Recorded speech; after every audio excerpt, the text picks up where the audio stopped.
Astro baddies and my astro curious people.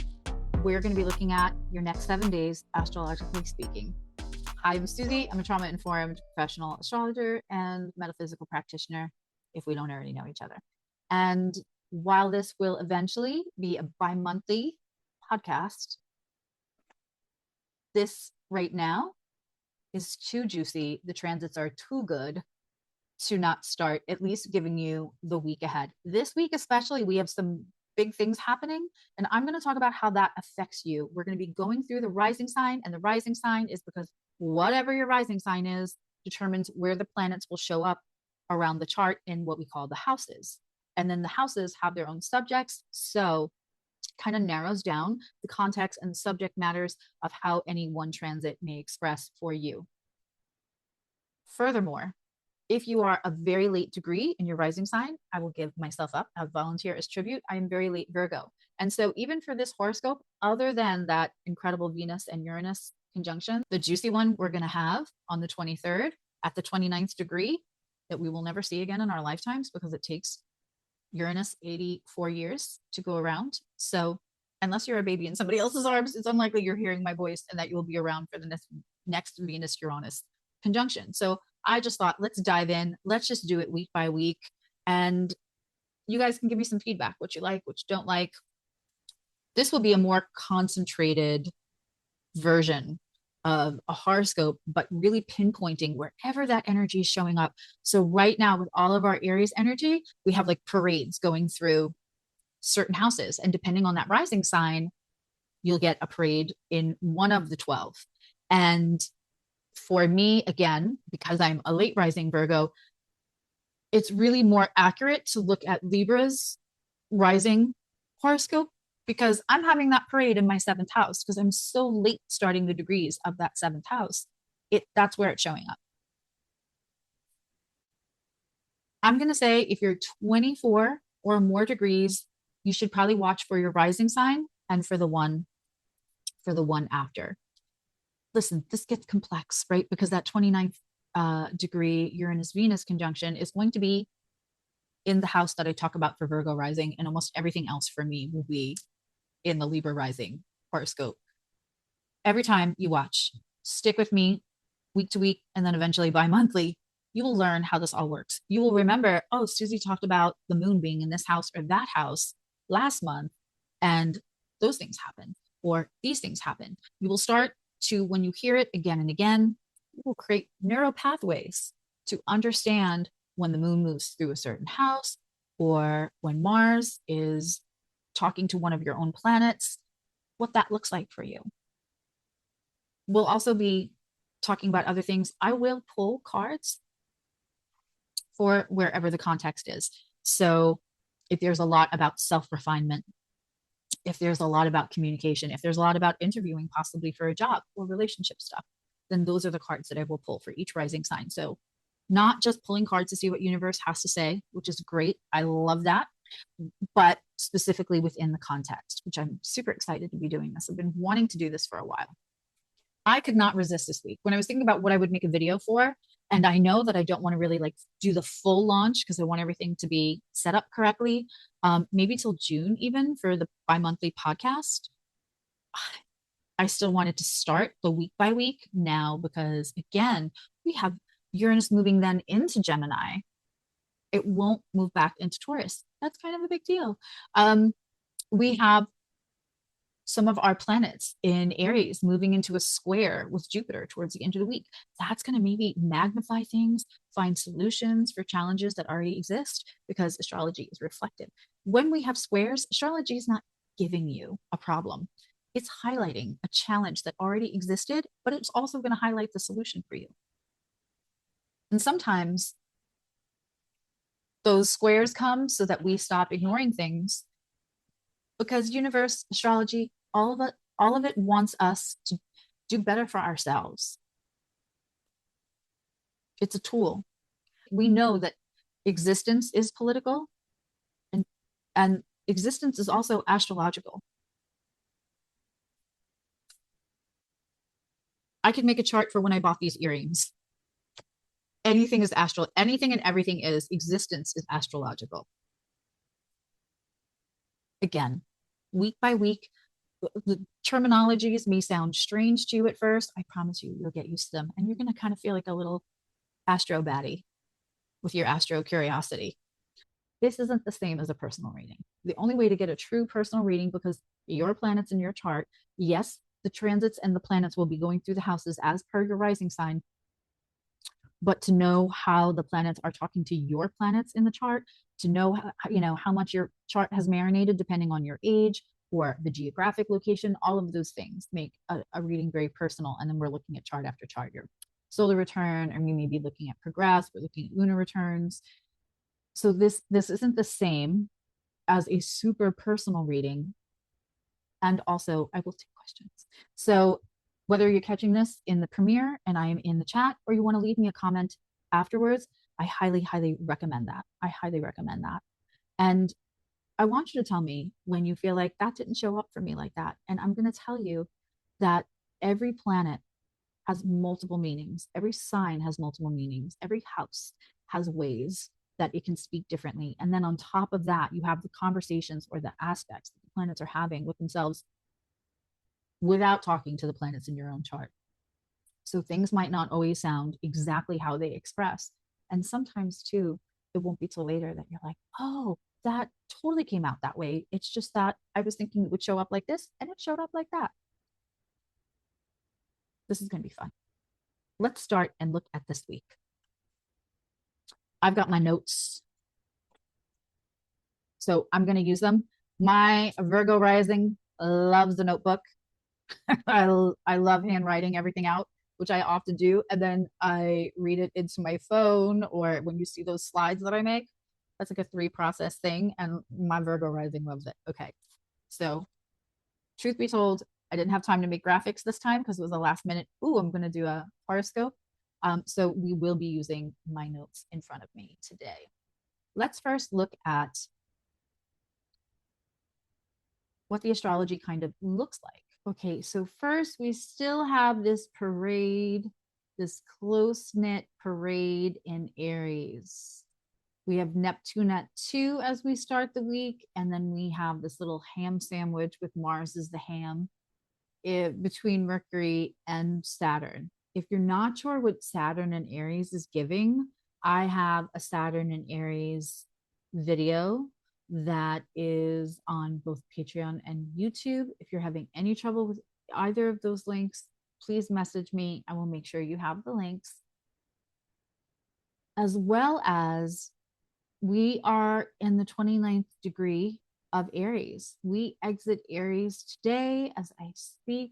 In Aries, I feel like we're still in Aries season with those 4 planets, but the sun in Aries, which is its second favorite place to be, besides Leo being the first, is going to ingress, move into Taurus tomorrow. So we're looking at this little cluster. We have that 29-degree Aries sun, and we have 29 degrees of Taurus Uranus with Venus applying to that. It means it's approaching. We also start the week with the moon at 0 degrees Gemini. That means all you Geminis will have a lunar return this week. All you Gemini moons, I should say, will have a lunar return this week. And then we have Cancer, Jupiter still. After it's retrograde, it's starting to move at a regular speed. If it was at 15 forever, and we are finally halfway through the 17th degree, once we get to that 18 degree, it's going to move a lot faster than you feel like it's moved in a while. That's a conversation for another time. And those are the things that you can ask me in the questions, and I will happily discuss. As we move through the week, and I'm going to tell you, when you see things like Pluto or the nodes or the moving ascendant, we're not going to talk about those things. We're not going to talk about those things because Pluto is going to stay in the house that it's in and move very little degrees. So I'm not going to bother taking your time to talk about Pluto every week or every 2 weeks because it's staying there for a while. We can have conversations about Pluto and Uranus and how it looks through the houses. But in our weekly and bi-weekly, bi-monthly horoscopes, we're probably going to leave that out of things. I probably won't even talk that much about Neptune, to be honest, because that takes 14 years. And as Gemini absorbs Uranus soon, we'll talk about it a little bit, but we won't be overly talking about that either. Again, outer planet, it's not going to have a whole lot. Once it moves into that house, unless it's right on a house cusp, it's going to stay in that house. So we can lightly talk about how it looks through the houses. I may do a Uranus in Gemini video and talk about what it might look like through the houses. Maybe we make a 2-part series about Venus and Gemini. When I'm talking about the planets, I'm not going to talk about Pluto all that much because there it is and there it will stay for a very long time. And it's silly to take up your time talking about Pluto in Aquarius every single time we have a bi-weekly, because however it is expressing in your chart, it will continue to express in that chart unless it clicks into one of your personal planets. And of course, if it clicks in, it's making a sextile to Mercury right now. But unless it really clicks in a big way, like when Jupiter moves into Gemini and reaches the opposite degree, we probably won't talk about Pluto that much. Once Uranus moves into Gemini, we can do that. We can talk about it lightly and we can talk about what it looks like through the houses. That's probably a separate video. If you want me to make a video about Uranus and Gemini and what that looks like for the next 7 years, let me know. We can even make it a 2-parter and talk about how it looks going through the houses, depending on your rising sign.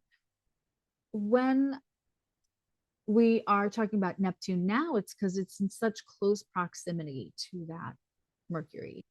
If you confessed love or were just brave and you did that Nike just do it and communicated something that maybe felt a little vulnerable or a little less, this would be something that isn't tangible. You maybe have done that in the last week. Don't worry, you will not go around confessing love to strangers as we see Mercury separate from that Neptune.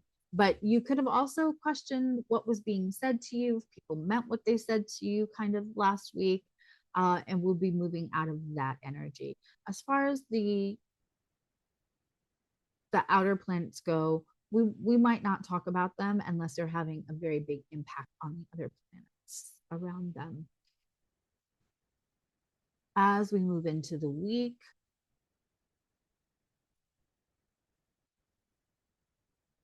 we will see Taurus move into 0 degrees. We will see the sun move into 0 degrees of Taurus. And the moon will continue on in Gemini. And then we start to see Mars move out of being the ham in that sandwich right away. They both surpass Saturn.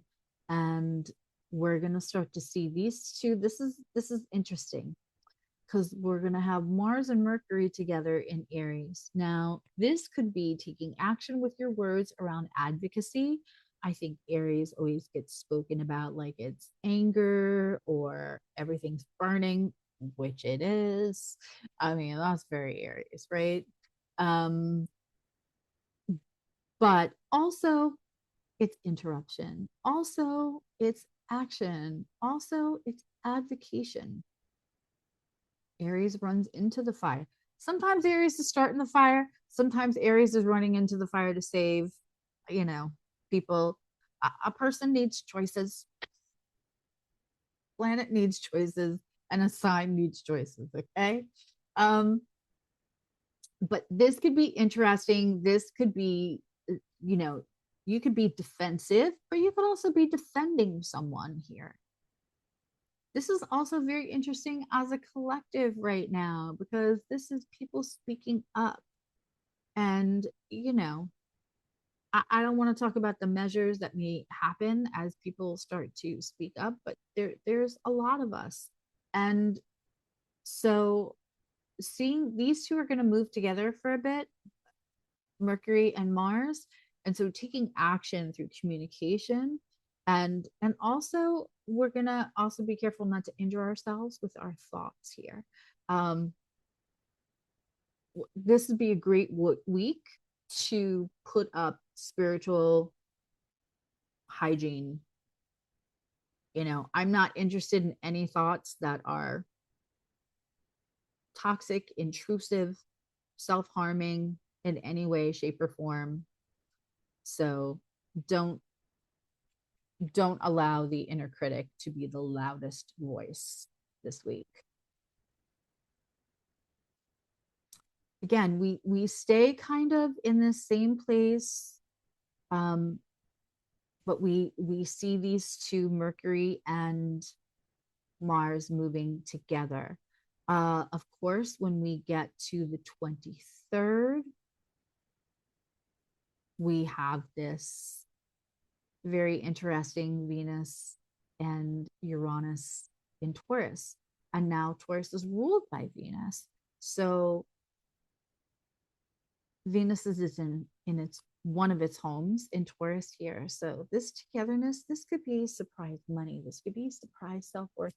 But Venus and Taurus is very like Netflix and chill with some snacks. It is physical, it is money, it is things that it's tangible Venus rather than subjective Venus.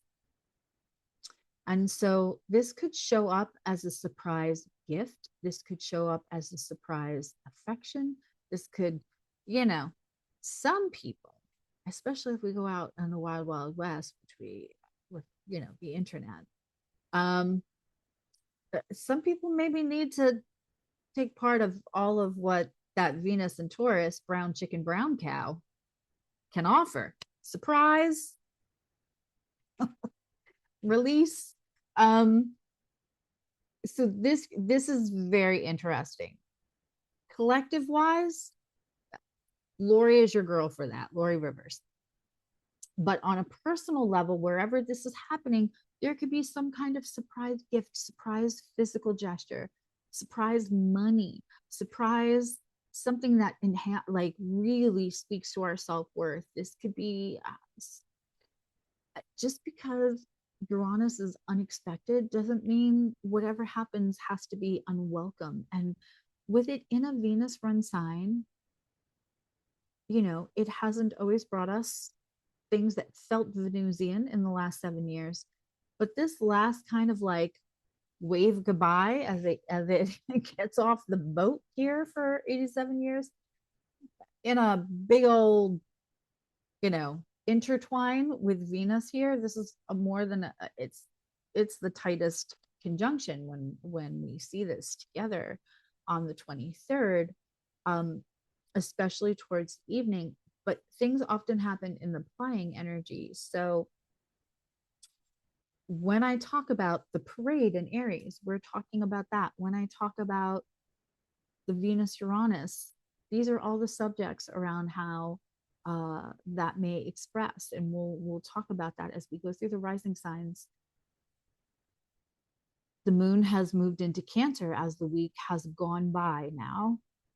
It's also going to move through about 3.5 of your houses. So everybody that has a Cancer moon will experience a lunar return this week. And we talk about lunar returns all the time in appointments. They're very interesting. I love a good lunar return. I had a very nice lunar return on Thursday, the day before the new moon. I loved that new moon in Aries. But you know, I'm about that life. I'm about that Aries energy. So this just feels like getting in water that's the same temperature as my body. This energy feels really comfortable as a Cancerian who's got her Mars at 16 degrees, the Jupiter and Cancer feels like home, and the Aries parade feels like home. And I've got Uranus in the first house, so Uranus is never overly surprising for me. I surprise myself with half of what comes out my mouth all the time. So this is, really nice energy. We end up, um, as we get closer, where Mercury is at that 14 degrees here, as we finish up on the 25th, and 16 degrees in Mercury is now, and even I would say that 15 and 14, but especially 16 here. We are in an official square with Jupiter. So what we're talking about, how we're delivering it, however the Aries subject matters are, and then the subject matters of the houses, it's going to magnify. Now, for some of you folks, because obviously I've gone and done, we're not freeballing here. I've gone and done all of the rising signs. For some of you, this work, the way that this works out in the houses, chef's kiss. And the sun ends up in the moon ends up in Leo before we finish out on the 25th to start a new week on the 26th. So everybody in Gemini has a moon in Gemini, everybody has a moon in Cancer, and everybody that has a moon in Leo will have lunar returns this week. What's interesting is we will have a little bit of a square here this last day with the moon and Uranus. So depending on where that lands, again, that square could create like a tightness, like a challenge, like a tension. But it won't create the tension. It will create the feeling that you can't avoid it. It will highlight it. And with a moon in Leo and the Uranus and Taurus, towards the end of the week, with the square with Jupiter and the Mercury, it may feel like two different sides are trying to fix or solve an issue, but not hearing each other. And at that last moment, there might be an understanding, and hopefully I'm helping with that, that making someone feel seen so that they can receive what you're trying to say so then you can feel seen might really help with something that needs resolution, that that that needs better communication. And I will die on the hill. Astrology is so slept on, or just communication, whether that is wanting to communicate better with somebody you love that's in your house, or wanting to just be able to deal with the jerk at work. Astrology is because we can see how some person receives, and maybe your receiving styles are at odds. But if we understand how the other person receives, we can just, without being inauthentic, accommodate that person's Mercury, or accommodates their communication style, right? So that, oh, yeah, now I get it. Okay, so let's dive right into Aries rising. It's about you, babe. Parade in your first house. We have the moon will be moving from your second to into, because it does start on the 19th. If we looked at midnight, it would have started in your second, but it moves into your fifth in Leo. And as Sunday, the moon moves into Taurus, that is going to start to illuminate that second house. It brings light and energy. And you're going to quickly see what's maybe draining resources and what could help it. The sun in Taurus wants you to have stability. So subject matters could start to light up that second house. When we look at that parade in Aries in your first, I this is going to express different for different people. If you are someone who was taught that to take care of yourself, make yourself a priority first, set boundaries, to self care, self love. I was texting with a friend today, and I was telling them that I was going to do this podcast, um, and they said should be fun, no? Because I think they were trying to make sure I wasn't nervous or doubting myself. And in my Aries moon manner, with all of this energy, I believe my response was, well, I'm fun and hilarious, and I enjoy myself. Growing up, I would have been told that that was so cocky and rude to say that about myself. But I mean, we all have to be in our own company all the time, whether we're in anybody else's company or not. We are in our own company all the time. We should absolutely enjoy that as much as possible. That does not make you self centered or cocky or selfish. It's a lot easier to like other people when you like yourself first. Deconstructing anything around prioritizing self with being selfish is on deck for you this week. Also, with the Venus and Uranus hooking up, this is also in your second. This could be surprise money, surprise resources, or a really big self love moment, which I would love for you. And emotions can be magnified as at home as the week ends, and I think that is probably something that might come up. And again, not because the astrology is causing it, but it'll be highlighted. And so for that, um, solutions are available. Again, make sure somebody else is feeling heard, and that'll help. We are going to come to the portion where I pull cards, and I'm going to pull cards around home first. I'm going to pull two cards because there is some magnified energy around foundation, home, the structure you live in. If you're looking to sell or buy your house, that could be around that. It's interesting if you're going to buy or sell your house at all, if that is happening for you. I would rethink the small, like you might get low ball offers, or you might get an offer if you're selling from somebody who's going to rent it out, and they're like, you don't have to fix it, you don't have to do anything, just paint all the walls white, we're good, but I'm going to offer you 20,000 left with cash. I'm gonna say whether it is a half-assed apology that you get from somebody at home, or somebody meaning to wants to say something deeper, but they can only come up with something small and surfacey, like I like your shoes. After you had a huge fight, no one said sorry, and they're just trying to break the ice. Like, oh, those are new? Those are cute.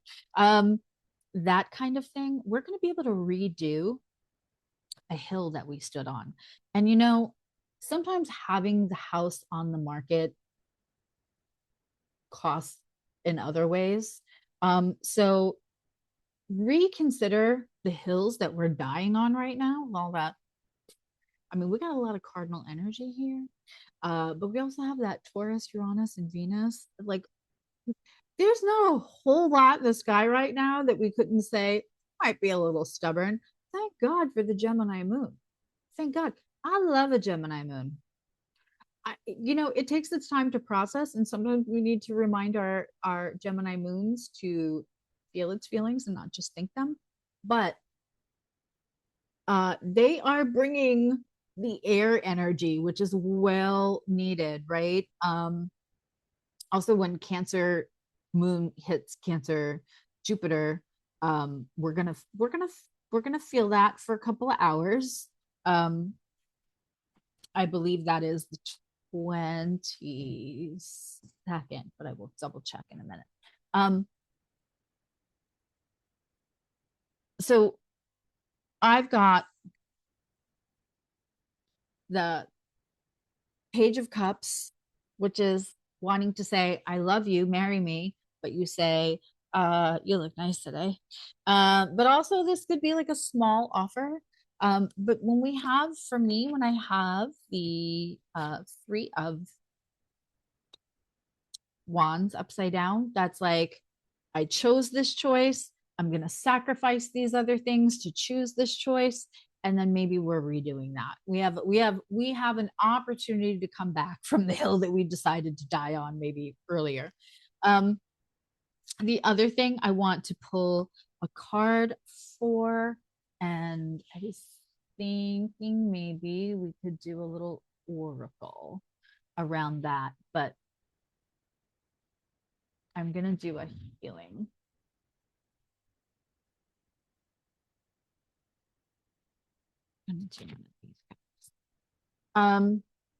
For self-worth, because that's coming up too. Let's get something.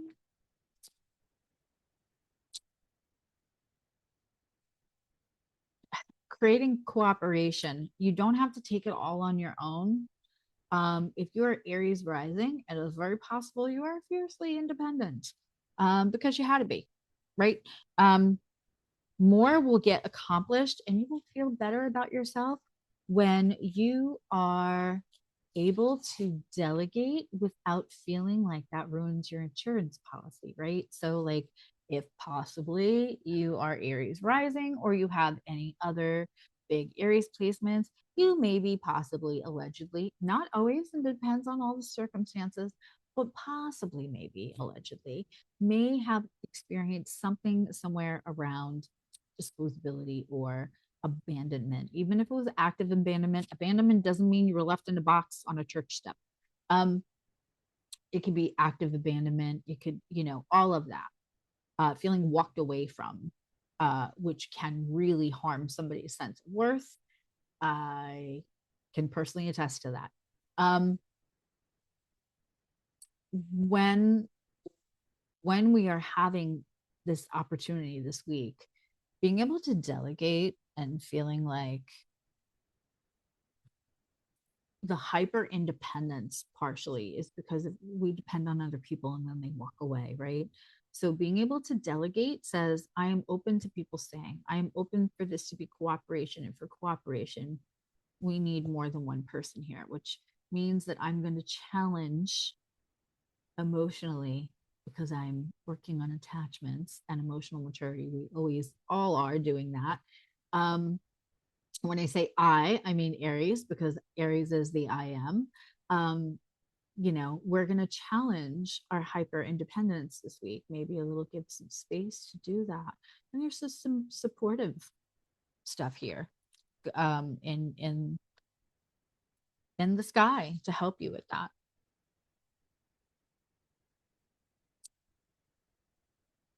Oh, Taurus rising, you are having the parade in your 12th house. Now, again, if you are very late Taurus rising, you're going to listen to the Gemini rising as well, because you will have both planets. It's very important that you go back and watch the beginning of the video. Everything's timestamped. Go watch the beginning introduction chunk, because that is when I get into where all the planets are and what signs you should be, what rising sign you should be listening to, especially if you have a late rising. So make sure you're listening to the beginning, and then you can go right to this timestamp of your rising. So we have a parade in the 12th with that Aries energy.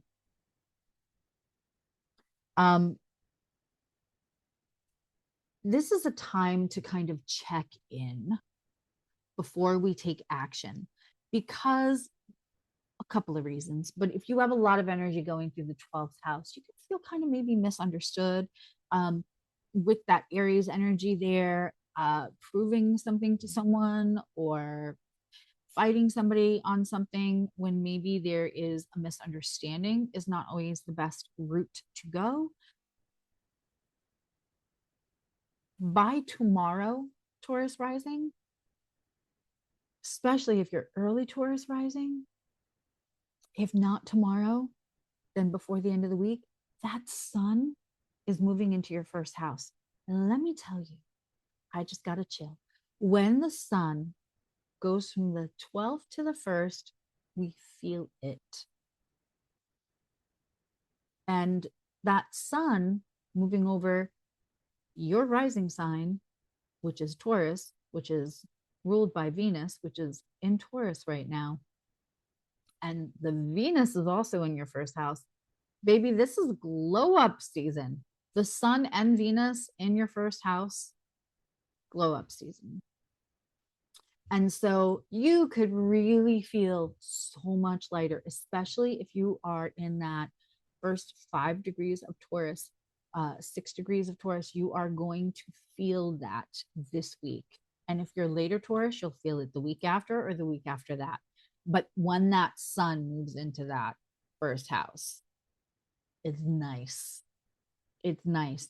So I would maybe wait to make any decisions, chill for a bit, and wait for that sun to move into your first house, especially if it feels like you need to prove something or fight somebody on something, or you're feeling misunderstood.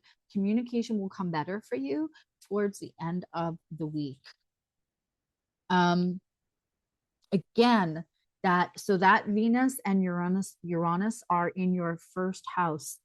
If you get a strike of genius to do something, and also before Venus exits that first house, go do the different hair color or go get a different wardrobe, do something for your house. But anything that you do on your personal self, that's Venusian matters, is probably going to go well for you right now.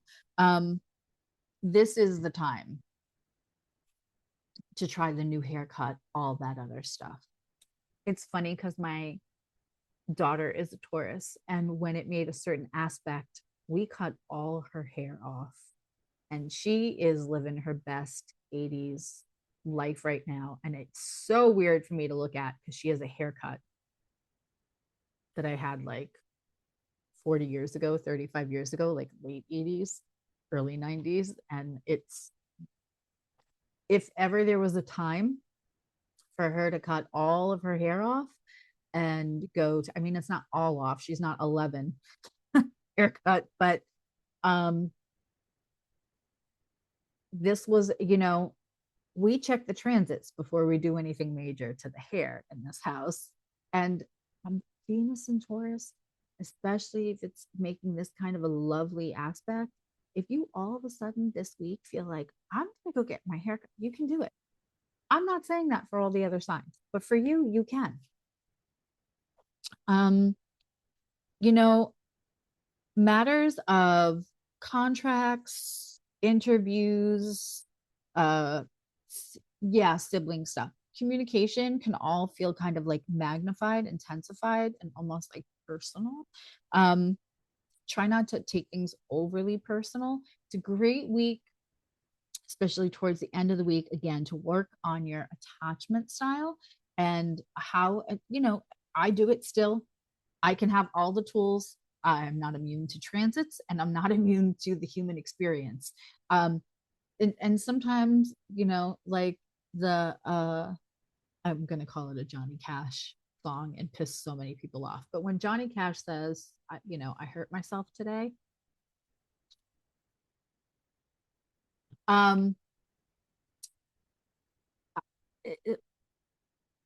we can do that to ourselves. And certainly at the end of the week, taking the beat,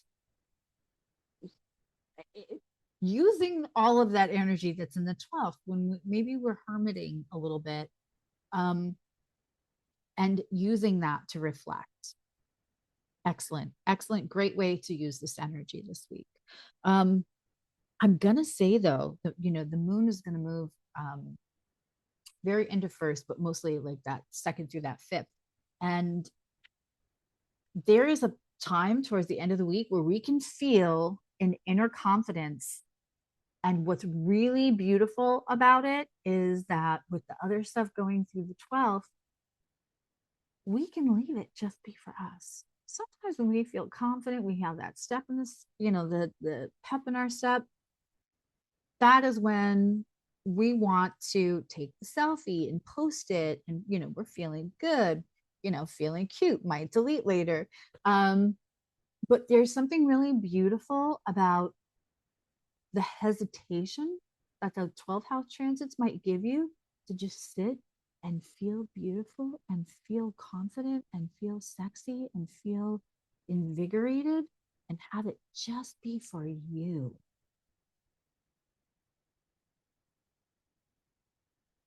I'm not going to encourage you to keep your hands to yourself. Feel all of that. Feel all of that. Because the idea that it exists without the reflection, if a tree falls in the woods and no one's there, does it make a sound? Right? Like if you are feeling your tip top best and no one has a photo evidence of it, yes, it happened. And so the idea that that exists without anyone else's opinion, reflection is healthy. Okay. I could go on about that for about 2 hours. So I'm going to pull myself, I'm going to rein myself back in. Relationship stuff things could either get spicy or possibly have a misunderstanding in relationships around this week. Clarity, clarity, clarity. That is going to help. So let's pull a card for relationships. I'm going to use this deck. I pulled out all the decks that I like for the different questions or subject matters that are highlighted. So first, let's look at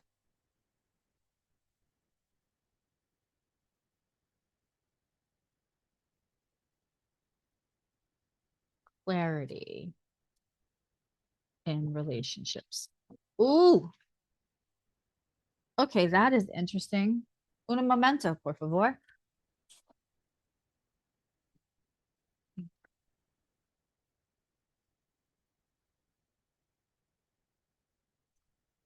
So I'm just going to clarify. Since the reading is about clarifying, I'm going to clarify because I picked that up from the floor. Um, is this card that you are hovering over, is that supposed to be in the position it's in? Okay, should I turn it upright? Yep. Okay. I like it even better. Okay. So the clarification, there's two things going on. One, there's definitely two choices that you could go. Okay. And there's also two things you may feel passionate about. Let's just say you're dealing with somebody who has a smidge of nervous system dysregulation. They've got quite a few hot points for them. Love shit out of it, right? And so in a situation where no one had triggers or there weren't extenuating circumstance, because love isn't always 50-50, sometimes it's 20-80, their way, your way, whatever.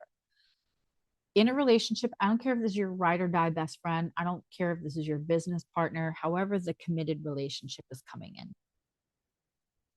Somebody might owe somebody an apology or a gesture or a return of expressed affection in one way or the other, like affirmation, reassurance. And one or both of you are may not be getting it. Somebody could feel like, I shouldn't be putting myself in this position. Like, I deserve to have somebody do the extra effort. And also know that right now, you love somebody that right now they are doing the best that they can. And that thing that they know that you deserve, they just can't give it to you at that moment. And like, so two things being held true, and you feeling passionate about, like, I feel passionate that, like, I want to be the person that understands how all of this works and make space for the person I love so they feel supported. I also don't want to get abused and taken advantage of. And the idea that both can exist and that you can give room and make sure that it's not such a repeated pattern that it's not appreciated, and when they're capable, they're not, still not giving. But you know, there's a lot about that. Again, it could be spicy, brown chicken, brown cow. Nobody's mad at that. And also, there could be like a misunderstanding. Also, I'm not going to lie, somebody could be pulling their punches with an I love you. So, like, they want to say it, but there's some circumstances for whatever reason that they're not saying it. And they feel passionately, but they also feel passionately. There's some kind of, like, I don't know, something that's holding them back because that came out sideways. And let's pull a card for that glow up. Let's pull a card for that glow up, because that's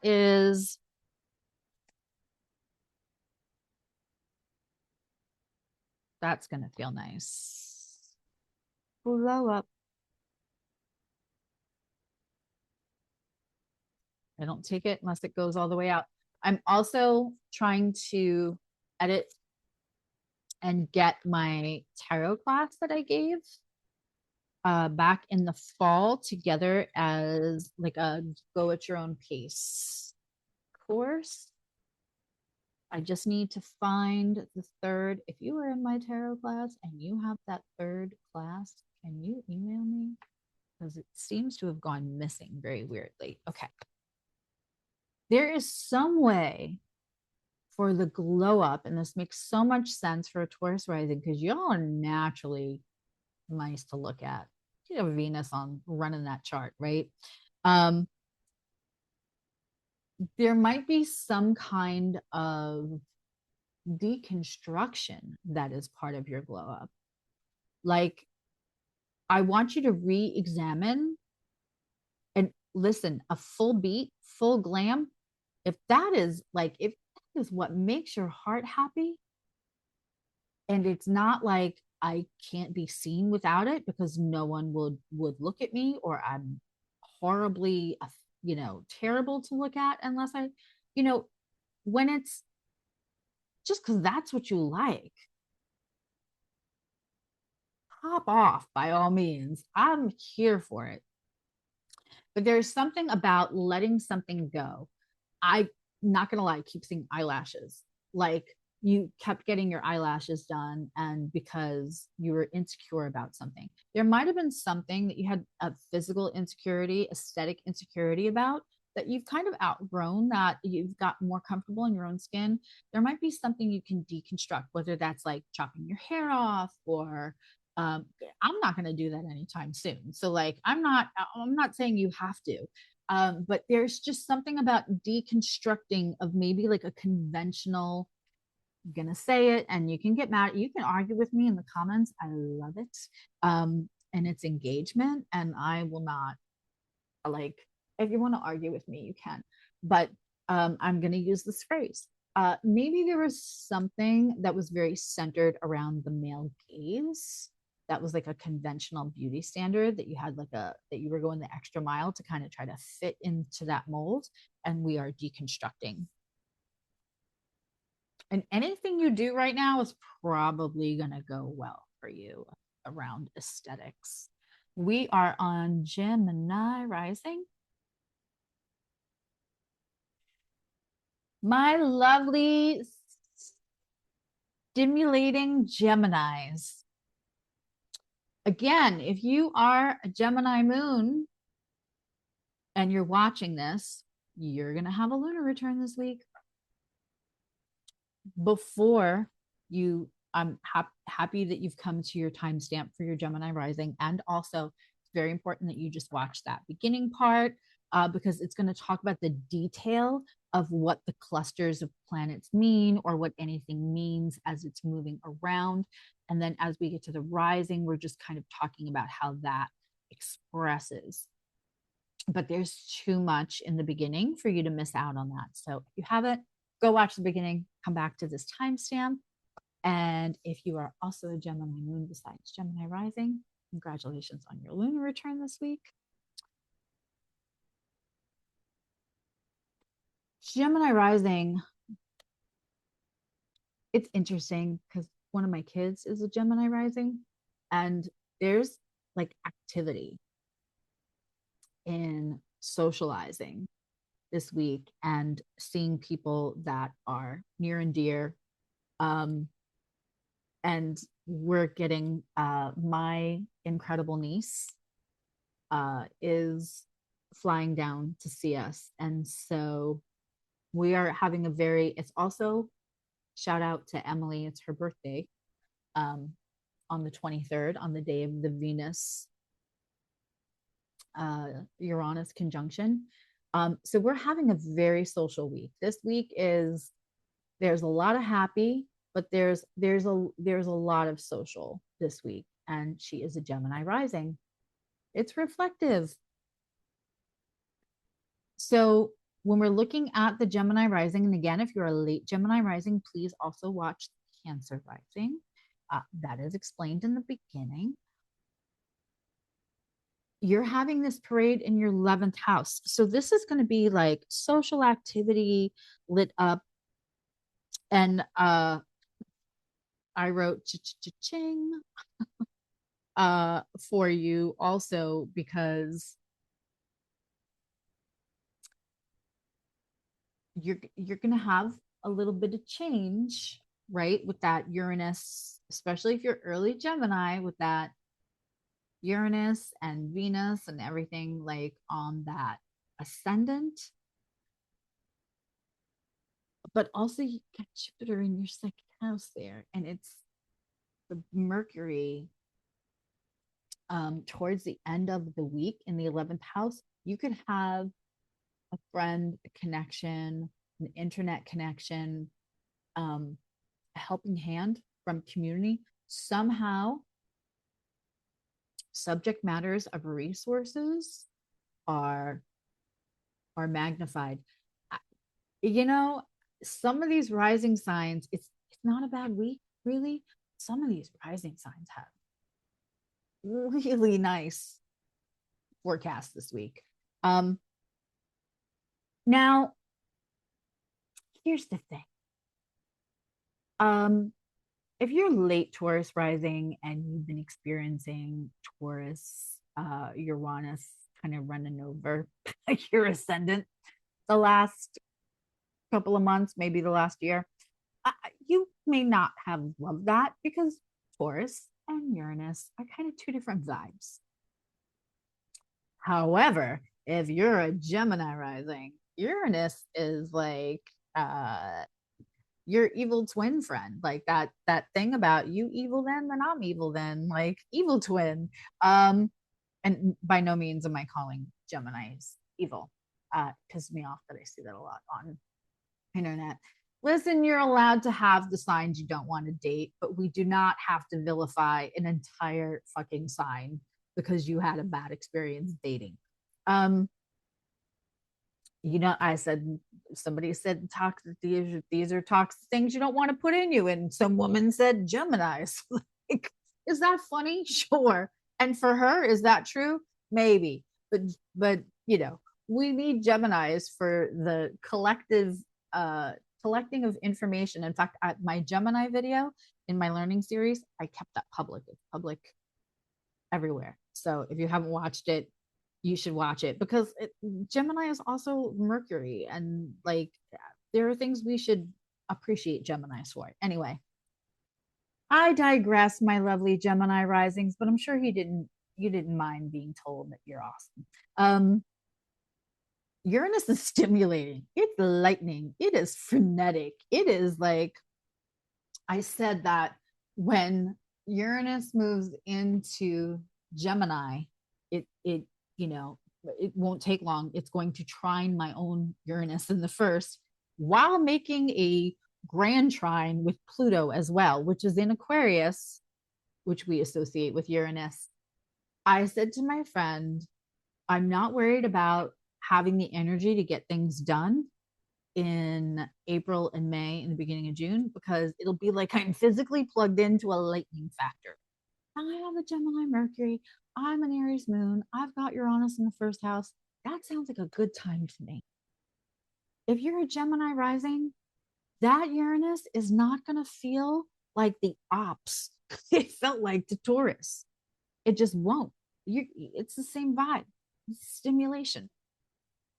So, this Uranus, Venus on your ascendant, first of all, you could find confidence, self worth. Your gifts could pop off. There's a million ways that this is going to probably not feel terrible for Gemini risings. Um, so I love that for you. Of course, the sun is going to highlight that 12th. So the 12th is one of our more private houses, but sometimes with the 12th, we feel like I wasn't trying to hide that. I wanted to be seen around that. So, really looking again, one of the things that I say about like when you go on a first date and you're like, oh my God, it was so much chemistry. And some people will say that's limerence, and you'd be like, no, but I wasn't really like tripping over them. I was just like, it was just such good chemistry. And a lot of times, what we are feeling is that person's reaction to us. It's like bouncing off the mirror. I call that getting high on your own supply. Do that this week. Do that this week. All the things that if you have ever felt misunderstood about or misinterpreted about, you have probably spent a lot of times like cultivating the detail of who you are because you've had to over explain it. Marinate in the lovely details of who you are and why you shouldn't ever have to explain that. Right? Get comfy with that's a them problem. And that could be your self-worth, like, oh wait, lightning strike. I'm good with me. And everybody gets to an age, I swear to God, you're like, I like me. I'm not undoing that for anyone else. Um, and that could be this week for you, Gemini rising. Again, we have the communication. Focus on plans really too, to be made for the future, what you want future to look like, and taking an action, even if it's one small action, taking an action towards that. I'm gonna wait until, even if it's one small action, taking an action towards that is excellent right now, especially if you're like investing in yourself or finding a resource and not, this Aries energy is great to just like not overthink things and just do it. And that is amazing for Gemini rising. Um, Looking at my notes, I write, sometimes my script is really pretty and sometimes maybe it looks like a serial killer note. Um, so we're popping on these puppies. Yeah, quiet comforts, also budgeting or learning how to treat your money a little differently than you've been used to. Um, Examining self-worth and spending and how those two might be related for you. Just gifts, resources could be magnified. And they'll be kind of, there's almost like a theme here in the idea, because that Mercury running your second house too is buddied up with Saturn and Mars, and is going to again move into that square in Jupiter. So there's a lot of second house themes here, and there's a lot of getting high off our own supply. There's,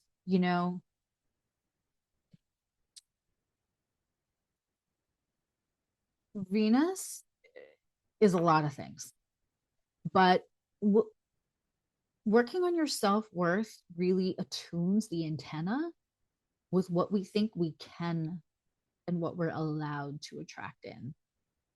I'm gonna leave that there. I'm pretty sure I have a video on that someplace. Um, let's look at the money. I got my money cards here. Let's look at that second house. Let's do a second house card pull for Gemini rising. Ooh, I just saw a card I really like. Hopefully it'll still pop out. Okay. Um, oh, I like this very much. There was something that you may have been trying to do, and you were might have been overthinking it, over complicating it. And also trying to balance too many things. Try either looking for like perfection or like deciding to do something one way and then hearing another thing or seeing somebody else do it or getting another piece of information and then not quite abandoning it altogether, but like shifting so much that it's almost like active abandonment of the project because you keep thinking, oh, but if we did it this way, um there's a letting go of that. So instead of it being like such a, like a chemistry project to try to get everything right, you're just going to do it. And it may be something that you were thinking like, this just isn't for me, and possibly walking away from it.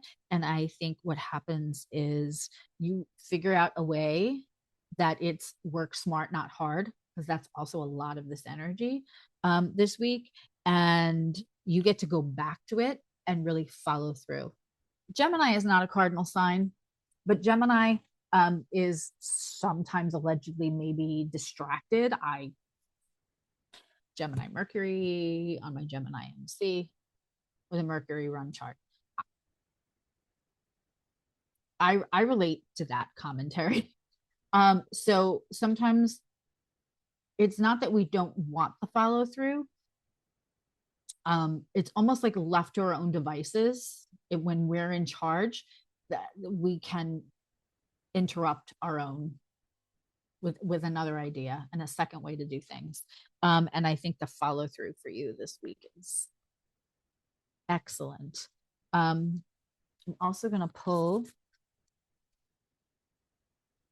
with that change happening right on the ascendant. Conflict reminds you when you need more space for yourself. Yeah.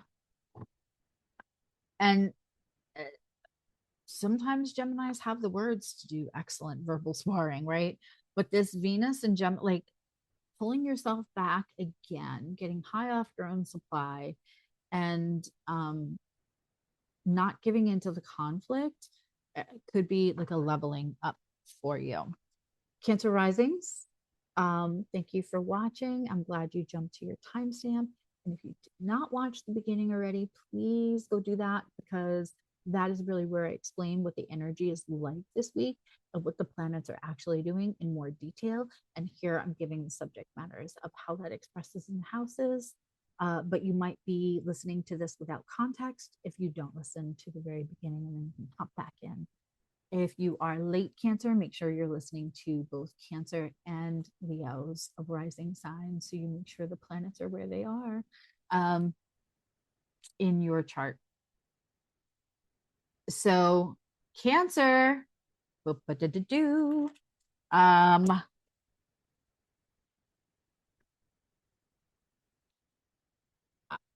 it's a 10th house parade, not so shabby. You got the moon moving through the 11th to the third house. It's really like the 12th to the third. But we have a few hours where the moon was still in Taurus earlier today. So for the purposes of when you're listening to this, the moon is moving through from your 12th to your third. So all those subject matters are coming up for you on an emotional level, but you are the star this week. Uh, and what kind of crab are you? Because if you're a more archetypal, I like it in my crab shell, I like my sanctuary Cancer, I'm gonna tell you, you're gonna have a bit of attention this week. um so if you're somebody who's like, I don't like attention, I don't want everybody looking at me, you've got this whole thing going on with your 10th house. And quite honestly, that's depending on your degree. Or by the end of the week, if you're even like 20 degrees rising, at some point you're gonna experience a square to your rising sign from that parade in Aries. And so the challenge is you're being highlighted here. This is excellent time for promotion. This is an elevated um week for you. And if you are a shiner, right? Please know that self-love and being able to shine doesn't mean you're stepping on anyone to get there. Take the shine, and take the compliments and take the worth. And if you have a hard time doing that, then just take a small compliment. Just allow something in, just a tiny bit. And if you feel resistance, stop, so that you don't have a complete rejection of tiny tiny baby steps to the big shine, the attention. Friendships or community spaces could be like extra nice right now. They're going to be lit up, and surprisingly so. When the sun moves in to that 11th, we have, especially in Taurus, again, resources and people making you feel like they are foundational to whatever this highlight of your elevation is, could also come into play. There could be change in your status or relationship. So that means if it feels a little pressure and it's been time to let go of things, you could let go of an old relationship. But also, it's about like, we're Facebook official, or now we're engaged, or now it's about the status. It's kind of how your relationship is known. And so there either could be action in that, or it could feel like pressure. That's going to all depend on everybody's independent situations. um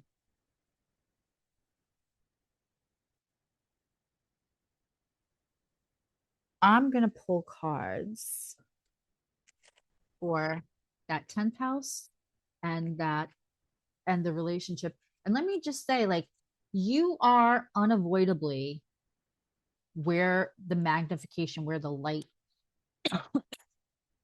excuse me, where the publicity is this week. That may be your challenge. Woo! Let's pull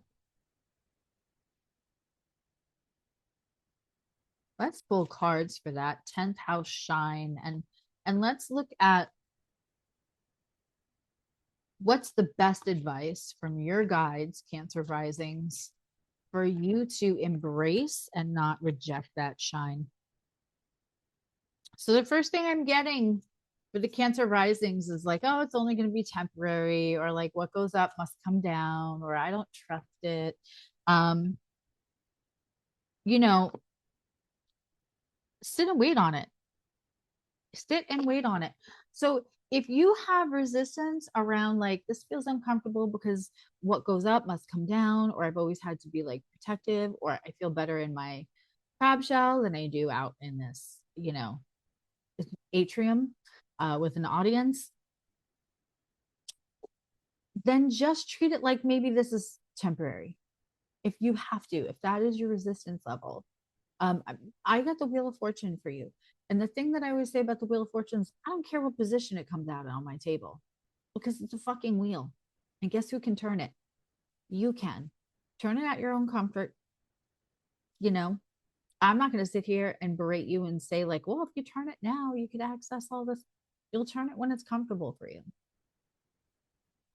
Because when we push, we, as a human reaction and not a judgment of anyone, we can self sabotage. And that's no fun for anyone. Um, the other thing is you might have an opportunity from the past coming back that you kind of created through communication or something else, which I absolutely love for you. Um, let's also, we're going to take a little relationshipy card because y'all love that.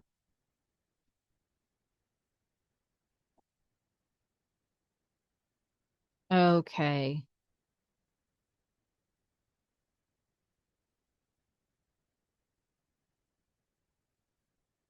Yeah.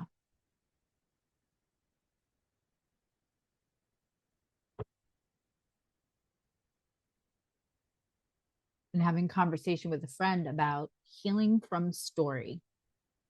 And the first time that I heard as a Cancerian who was really not at the place where I'd healthily dealt with some of my attachment, and then with, Neptune Pisces on my seventh was also not dealing with grounded. So I had ungrounded, unhealthy attachments, which always just hurt me. Didn't hurt anybody else but me. Um, and so I would talk about the story of like, well, this happened and then that happened. And I remembered the first time, and it was Vita. Go on my page, and it's like the ones that I suggest, my three favorite channels. It's Lori, it's Vita of Rooted Arts. Go follow her, my Yoda. Um, and and and Gemma from Gemstone Tarot, who I just enjoy the fuck out of. But and she's brilliant. She's card reader and an intuitive, and she's brilliant. But Vita had said to me, you're spending a lot of time in the story. And I'm like, I'm venting to a friend. I didn't love that. But,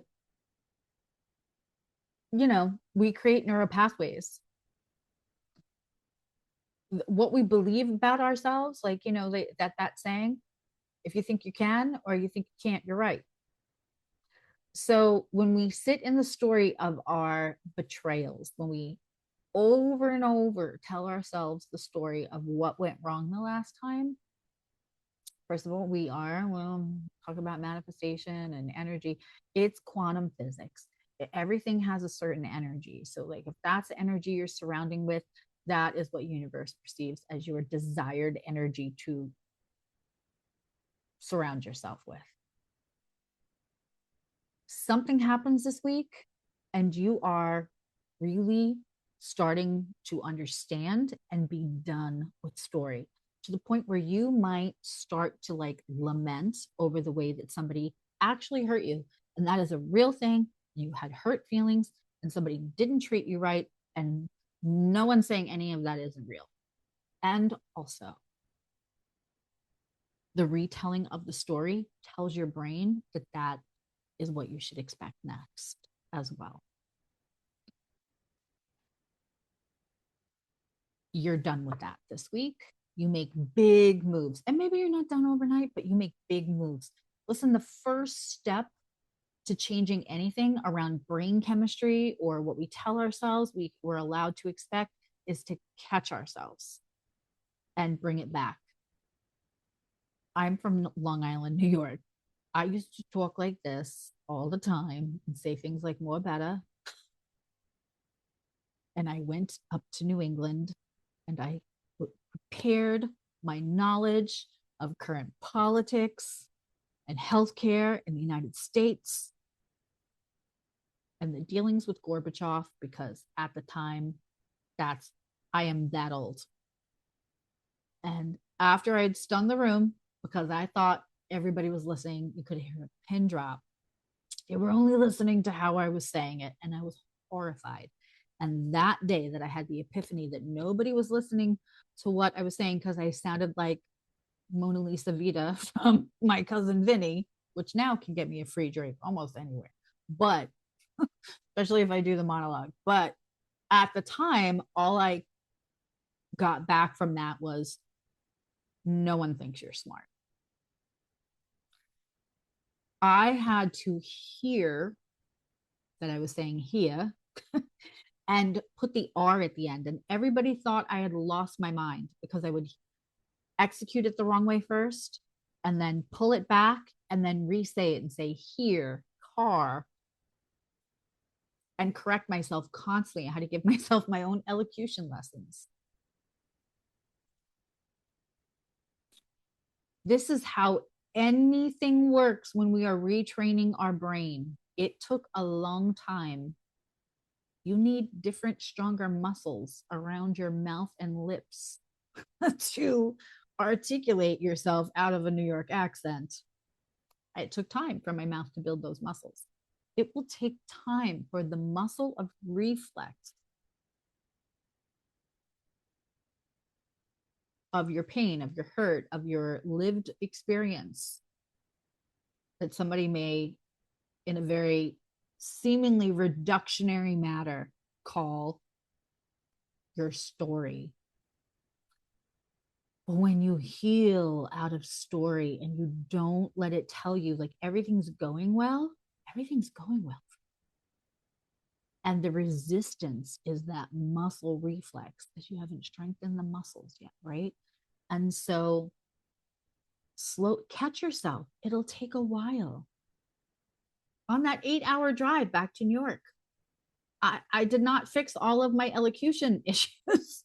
It took a while. It takes a while to retrain neural pathways. But this week is a breakthrough for you.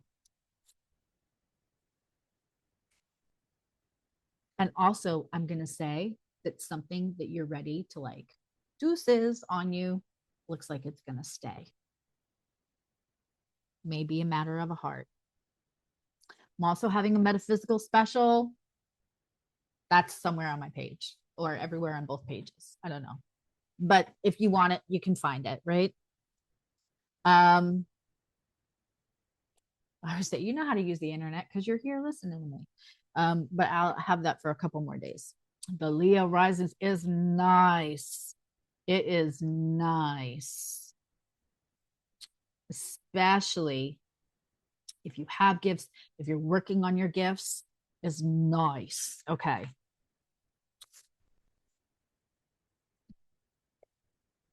Leo rising, you've got this ninth house parade in spirituality, philosophy, continued education, expansion, other cultures, other understanding of ideas. I mean, you've got the Neptune and the Mercury and that Saturn and Aries and the Mars, which is all like kind of Jupiterian and expansive as it is as a house. And then towards the end of the week, in that 12th house, you have that Jupiter in Cancer, magnifying like lunar, moon related subjects in the 12th house, making a really energetic square to that ninth. You could have gifts improve. You could also, even if you're not metaphysical in any way, just not your thing yet. Or maybe it won't be, right? And that's okay. You like it, I love it for you. But it's like adding to your knowledge, and anytime we add to our knowledge, and this might be like quietly you're studying something, right? It might not be that you're going to university or that you're going abroad to take a cooking class. It may be something that you're kind of quietly doing, but this is going to add to your knowledge, which means that adds to your skill set. Not so shabby. Um, this is a growth of so many kinds because you also have, and depending on where it's sitting for you, if you're very early, you're either going to have that Venus Uranus in the 11th or you're going to have it in the 10th. And either again is growth. You're either growing community, you are growing your long-term plans, um, or it's in that 10th and that lightning strike or something tangible coming in. Leos, this is nice. The sun is lighting up your 10th and your MC, that higher calling.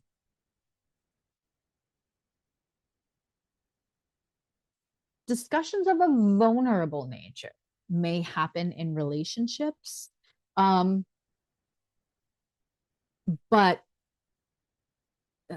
Leo risings, I think that sometimes Leo gets a bad rap of like being vain or being like, everybody look at me. Um, Allegedly, sometimes, not always, depending on the circumstance, but uh take what resonates and throw out what doesn't. It could be a lack of feeling seen or uh, you know other things were taking priority with the adults when you were younger, and now that's still on, right? And now that would be my, see, I gotta stop saying that story. That was Cancer's reading. um Or I'm a Cancer going, would be just my, we don't say that. You know what I was going to say next. We're not saying that anymore. Anyway, just double checking.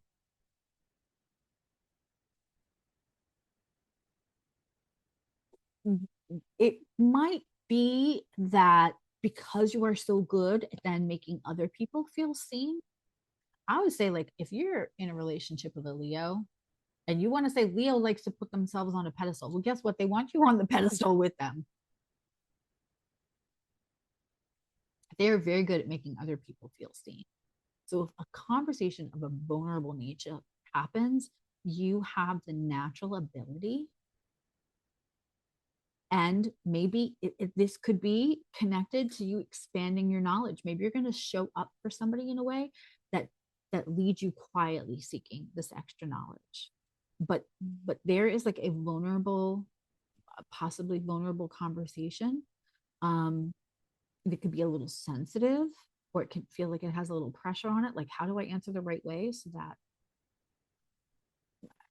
because I care, because this is a committed person, whether it's a partner or a best friend or a business partner that you care about. Again,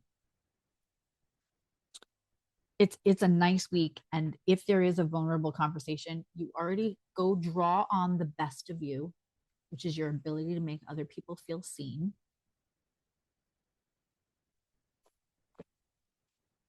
and meet that vulnerability in a really lovely way. Let's again,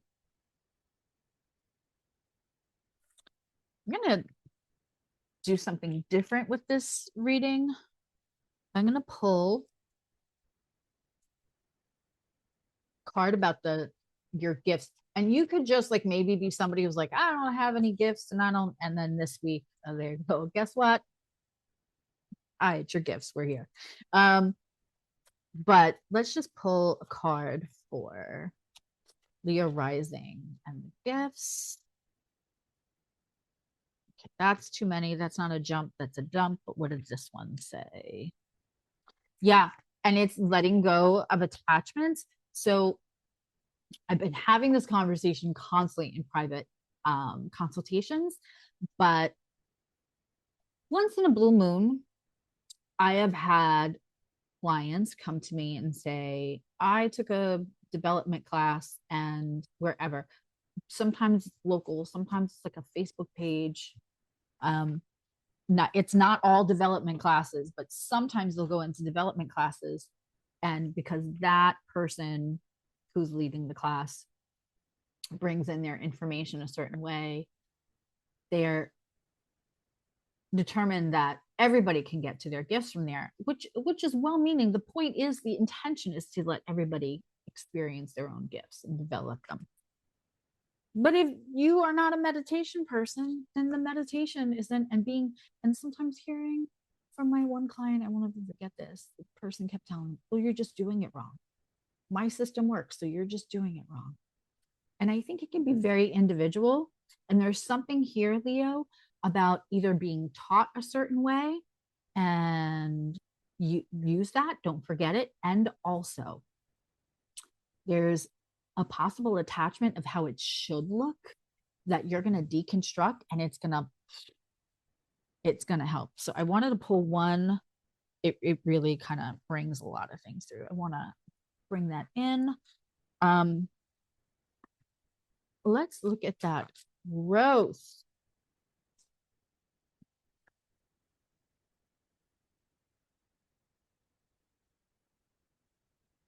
Okay, so something gets unstuck, and that's the other thing with the parade and Aries, things can get unstuck. Something gets unstuck. And part of it, Leo, is like either you possibly could be looking to start your own business, or you have associations with like the people who run the business tends to be assholes, and you don't want to be that. But also, you have to set up a business so that it's not set up to fail. Being shown, and sorry guys, The Office, when Michael Scott starts the Michael Scott Paper Company, and he steals all the clients from Dunder Mifflin because his prices are insane. Well, his prices are so insane that he can only stay in business for about 3 months, and then they'll be bankrupt after 3 months because he gouged himself. And there's something here about making sure that you're not insurance policy. You can rest on your own laurels. You can rest on your own knowledge. You can rest on what you're already good at without having to like price gouge yourself. Now that could express differently. That is the language I'm being given. So something's going to unstick.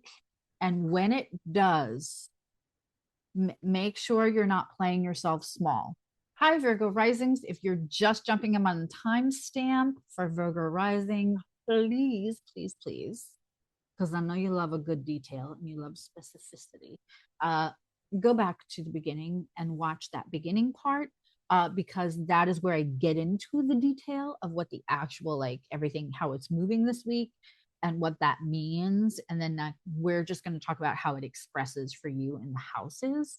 But you'll be missing a lot of context and detail if you skip that first part. The other thing is, if you should happen to be a late Virgo rising like moi, Miss Piggy and I both love that word, then you might want to look at the Libra rising as well. If you're late, the 29-degree Uranus Venus conjunction may still be happening in that, like, right, around your MC, or right around in that 9th, 10th cusp. But the rest of the planets might be in a completely different house. For me, that whole parade is not happening in my 8th, it's happening in my 7th. So just watch both. Okay. I know a Virgo loves the complexity of all of this. And if you stick around week after week, you'll start to layer the complexity parts so that each week this sounds less like a foreign language to you, and you'll get it, and you'll be able to start seeing the patterns of when moon is in the house and whatnot for you. Okay, so Virgo rising, I gotta tell you, this is like, I don't know if I can see here. This is the Cancer rising, and this is Leo rising, and then this is Virgo rising. And I'm not even really all that applicable to the Virgo rising because of my late degrees. But yet I just wanted Virgos to know, even in the assessment of the rising sign stuff, you were almost twice the notes, which I just thought you would appreciate the detail, the extraction. Um, okay, so the moon, the parade is in the 8th, and the moon is going to be running 9th, 10th into the first house for you this week. Um,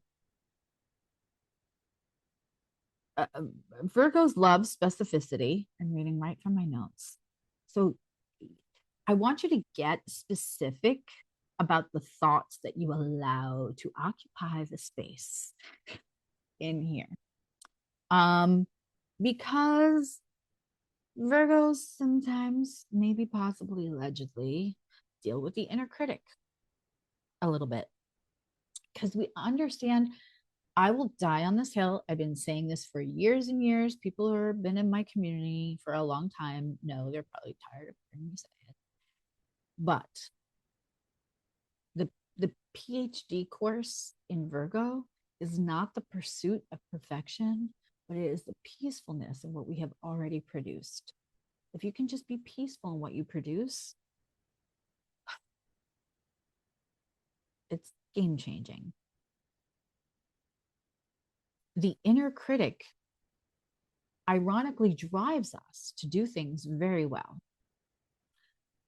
Because Virgo is a sign of service, the pickiness or OCD or whatever people like to archetypally assign to Virgo in a negative way is really because when you are a sign of service, the first do no harm is real loud. And by association, first do no harm, that means not only do we need a lot of information, we need the right information. We want to make sure it's perfectly crafted and extracted information because we're putting ourselves in a position to serve others. And Virgo is a first do no harm.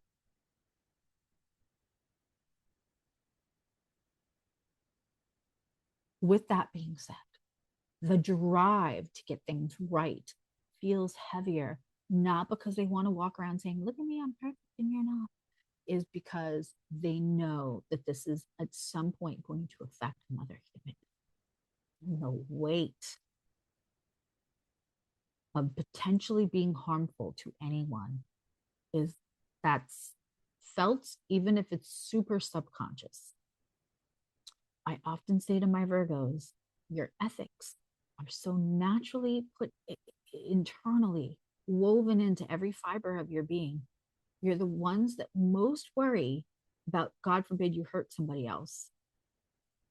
And probably the least likely to do so. This also applies to people who have a lot of sixth house energy. Right now, we're just doing the rising sign, but I just wanted to get that out of the way. Because this is, I'm about to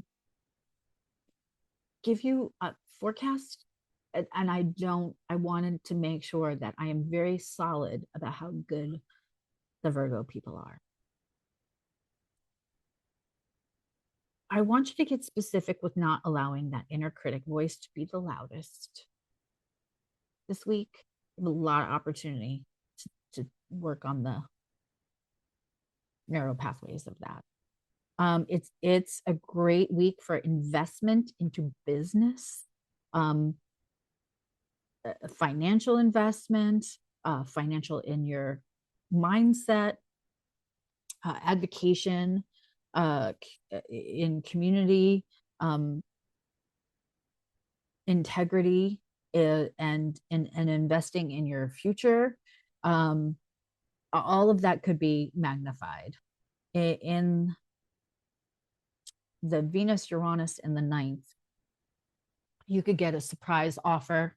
You know, Virgos have a drive sometimes to like teach or serve that way, and then also sometimes hold themselves back because they're not sure if it's ready enough because they'd be serving and leading others. And so that could come as a surprise opportunity or just like a surprise gift. You could also, there could be something of a gift having to do with other cultures. That could be as simple as somebody takes you out to eat your favorite ethnic cuisine. And that could be a trip someplace. That could be somebody gets you a gift certificate for a masterclass, and it's just learning, learning, learning. It can express a lot of different ways. But that Venus is kissing your MC, which is very nice. And that kind of taps into higher self. And I'm loving that for the Virgo risings. Any strikes of genius or epiphanies, those are for your benefit. Don't overthink them. Don't over edit them. You may get downloads, strikes of genius, epiphanies.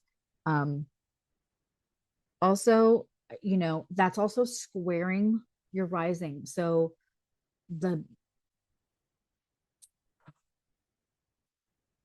how you feel you want to be seen, and the chaos of letting Uranus kind of kiss your higher self and run away with that beneficial epiphany or strike of genius while investing in yourself and to the inner critic. This would be a big week for you. A Virgo loves some self-refinement, and it is all on deck this week.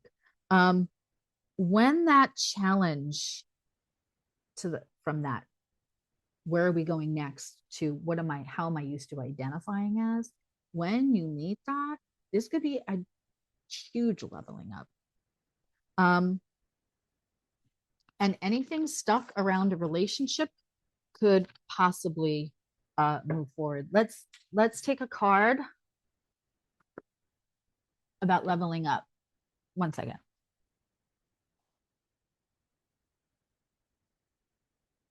Let's take a card about a leveling up. I don't know what that was. That is a goofy song because I am a goofy girl.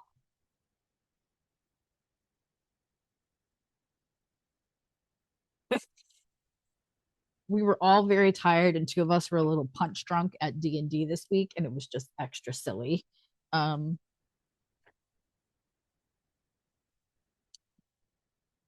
I was so tired and just so happy to be not using my brain in a weird way that even, although I got a little annoyed at my low rolls, we had a lot of fun because everybody was so tired, and we were punch drunk in our brains.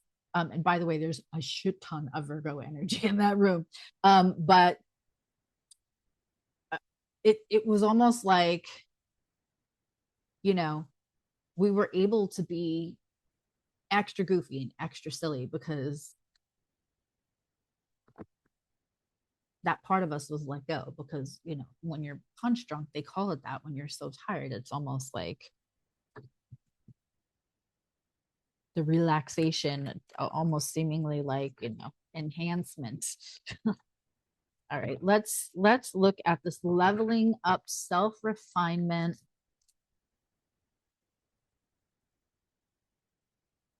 That sun's lighting up the 9th house. I mean, it is, you're definitely in for growth and an investment. Okay, yeah, we have the Wheel of Fortune in the upright. The 10 of Cups came out. It came out sideways. Now, for me, that 10 of Cups is just like what it looks like to everybody else. And so sideways means there's probably a little adjusting. And I just got done saying there might be a challenge to like where you could go next, what you're going to feel called to, and how you currently identify, which should be constantly changing and shedding and moving. And you are a sign of self-refinement. You don't mind that. So there is something about letting go of like how it looks. That's probably identity. And that could reflect in relationships as well. You could get a hookup from a friend, by the way, or like meet somebody through a friend this week. And also careful that you don't over imagine that there is something going on between your partner and either one of your friends or one of their friends. Um, that might lead to a fight that's completely unnecessary. Let's also pull a couple of cards. I am not a financial planner nor advisor, but there's themes of investment here, which I am not mad at. Okay.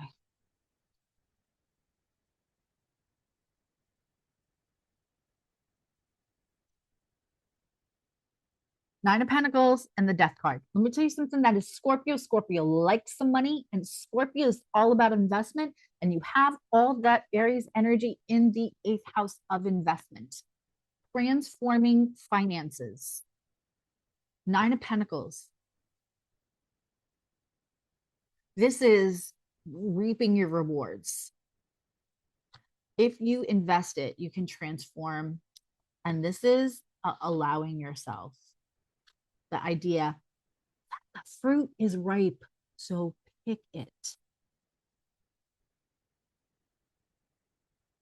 It won't be riper in 5 minutes. It won't be riper 5 minutes ago. It's ripe now. Pick it. You're allowed to do that. It doesn't have to get more perfect.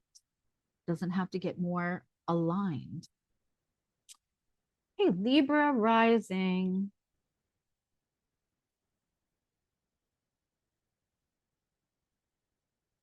You are having the parade in your 7th house, Libra risings. If you did not watch the beginning, please go watch the beginning because you will be missing a whole bunch of context and detail. Also, if you are late Virgo rising, hello to your second. Um, you know, this is really my reading other than the Venus and Uranus because I'm very late Virgo rising. So just keep that in mind, everybody. Make sure you're watching the beginning part and then you can hop back over to your timestamp. And also, I haven't been saying it, but leave me comments. Leave me comments. So when we're looking at Libra rising, yeah, I mean, there's a parade in your 7th house, and one of them is Saturn. You could commit to business relationships. You could get some kind of like commitment in a actions around commitment, even if it's just like, hey, we're going to do this one small thing. You're going to get a drawer. You're going to get a piece of jewelry, or, you know, it's going to depend on your transits. But yes,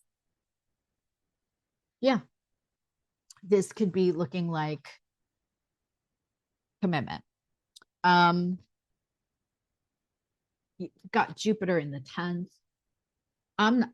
If you're a Libra rising, uh, not so shabby. Commitment and partnership, business commitment might actually lie a lot with you. You might have to take the action to like solidify or or or allow the commitment to come in. Matters of status, public reputation, feeling called to purpose could also be magnified. Sun moving into the 8th and highlighting upon themes of intimacy, safety, and investment, and, you know, expansion in general. If you put the action in, there's tons of expansion available to you, both you know, we hope that if that committed relationship is romantic, that also we're highlighting the idea of how safe we feel with this person. And but also and absolutely there could be magnified, like, does this change my status? But there's also career calling, vocation, person, like I said, it's public visibility, it's reputation, who you're known as. There could be magnification around that. And all the deconstruction that we can do this week is going to help us achieve the best things that are available for us. But you are, for Libra risings, you are part of the solution. I always keep, when I'm feeling feisty, I keep that little clip of that girl going, I'm going to be the whole problem. But, but Libras, don't be like me. Um, you're going to be part of your solution this month. Let's call, what did I say? I wrote down exactly what I wanted to um pull cards on. I have no idea what the shoulder shake was. I can't be blamed.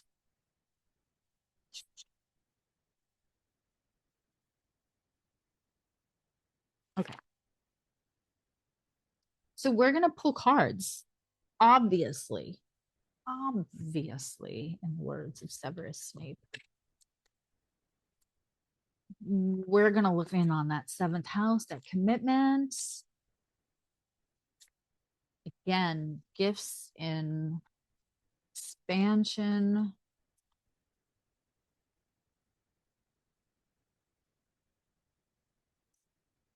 All right, let's look in what's going on with their committed. Whoa, Six of Wands, you win. Winner, winner, chicken dinner. That's a Gemma phrase for the Six of Wands. Winner, winner, chicken dinner. Um,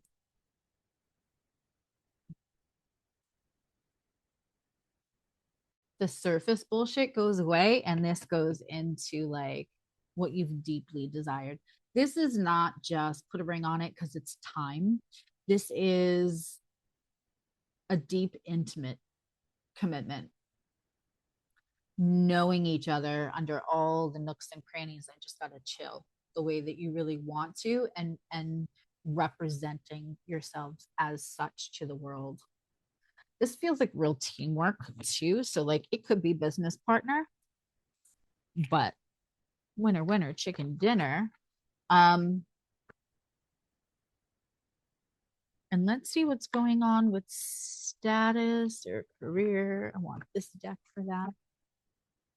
This, you can go with this, you can get with that. If you haven't taken the poll in YouTube or Patreon, go to YouTube and YouTube page because I want the poll all in one place. Please do so. And if you are not a member of Patreon and you just want to take the poll because it has to do with this, has to do with the horoscopes and everything, the forecast, it's free to join Patreon. The any kind of links I put on YouTube for Patreon will be for the free level.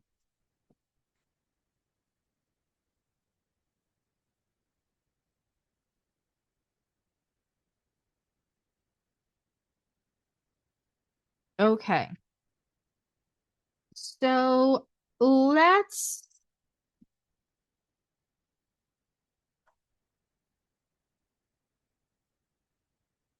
there may be a delay in something you are expecting.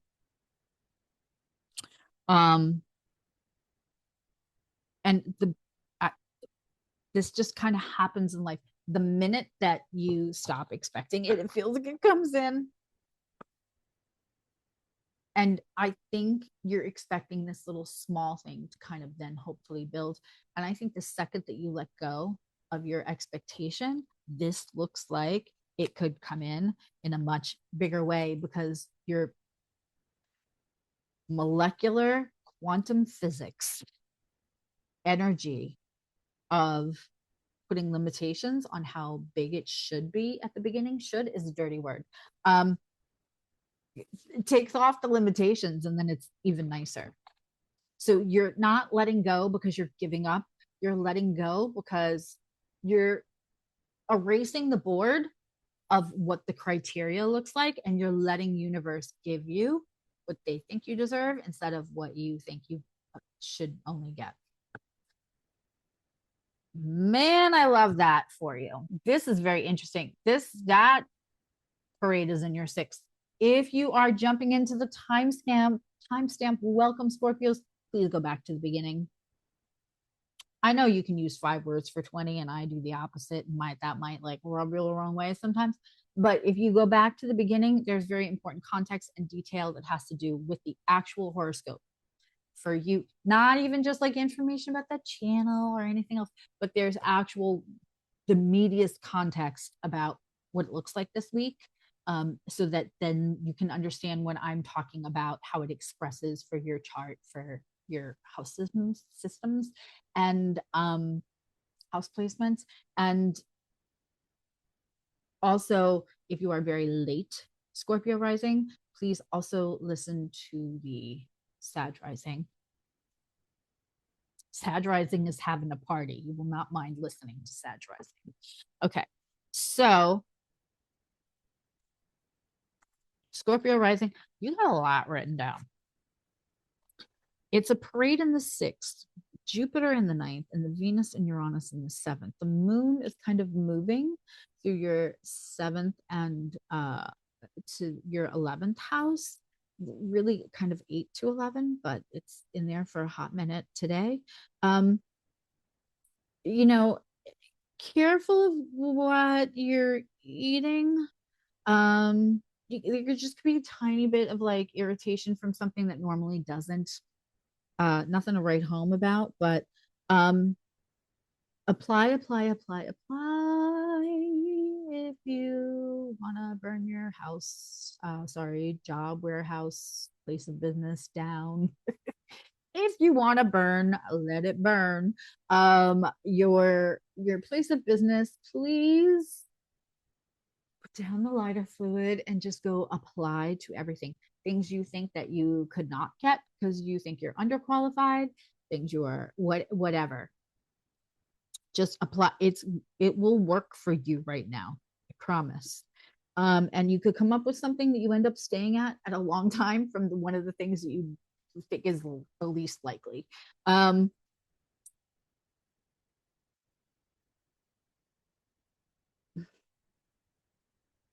Like and again, like small redirect phrases right now is really good for your self refinement, your growth. Scorpios sometimes can be self punishment. You think this is what you got. You might often hear people with Scorpio placements say like F FML, this is my life. This is like I'm just so because not because they think that anybody has it worse than them. They just, I love to see a Scorpio deconstruct from the idea that everything is their fault, their shame to hold, their whatever, that they brought it on themselves. So this is a week to kind of like create little small redirect phrases and lean into that. Um, you know, in relationships, the ruler is conjunct Uranus. So you could see if anything, it's fixed angles, right? So if anything that you've held on to too long, you could see it shake up one way or another. Now with Venus there, the shake up may not be the worst. Like if you've been avoiding breakup because you think the breakup is going to be like Mount Vesuvius, if this could be a time where there's an unusual kind of like when Phoebe breaks up with somebody on Friends and they end up hugging. Like there, whatever's going to happen though in that house of committed relationships, 1000% for your best benefit. 1000. There's a lot of self refinement going on again. Something could happen this week to give you an opportunity for like a big, huge level up in the deconstruction of attachment, like another level of emotional maturity that you thought were just for Buddhist monks, and deconstructing those attachment styles. Yes, you could have a change of relationship. That it also you could have a change of relationship in a way that things are moving forward as well. However it happens, it will absolutely be for your betterment. And also, if you have anything ongoing in court, this could be like court findings in your favor. That doesn't mean don't do your due diligence, don't pay the extra to have the lawyer, hire a forensic accountant or whatever is going on in your situation. do all the things you were going to do anyway. When an astrologer tells you this could happen this way, that doesn't mean stop putting in the action or the free will. Um, but you could have findings that way. So let's look at relationship. What's going to happen with that Venus Uranus in the relationship sector?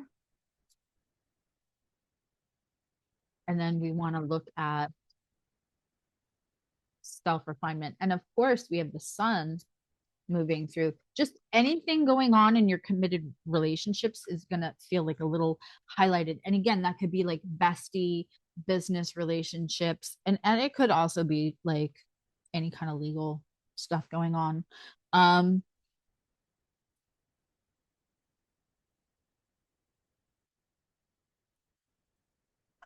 for some of you, I'm going to pull two different readings for the seventh house for my Scorpio risings.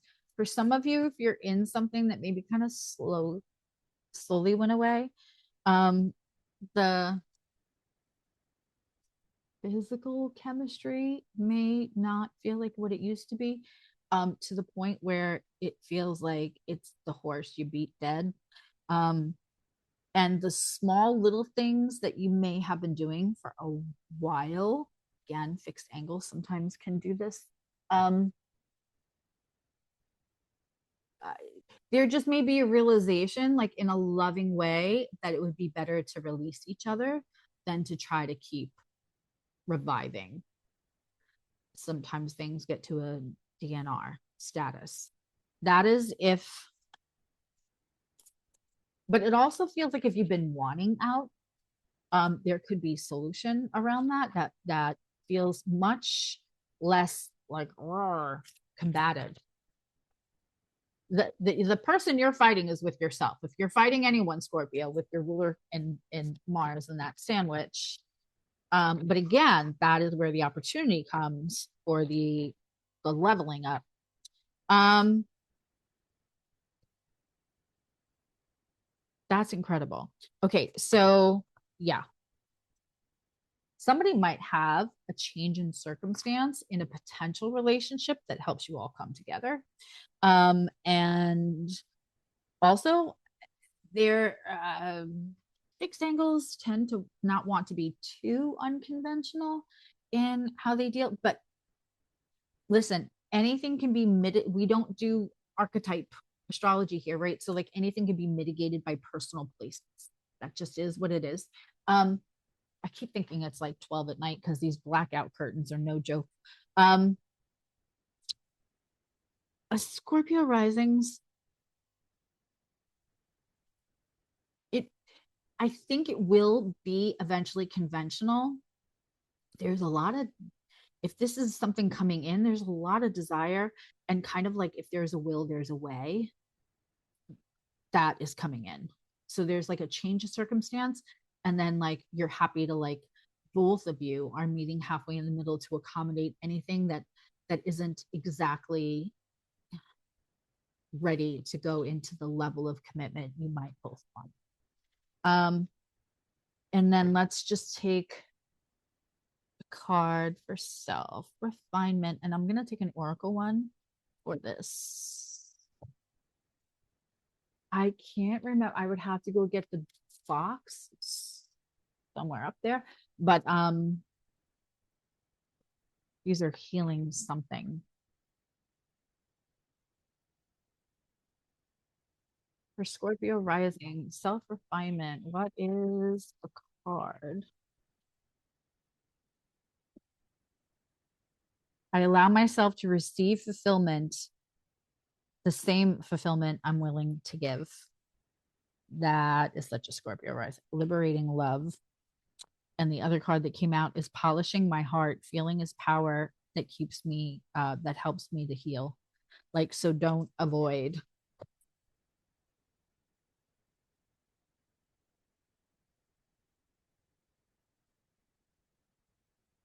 Scorpios get a bad rap. Sometimes they're better at giving than they are at receiving because of trust issues.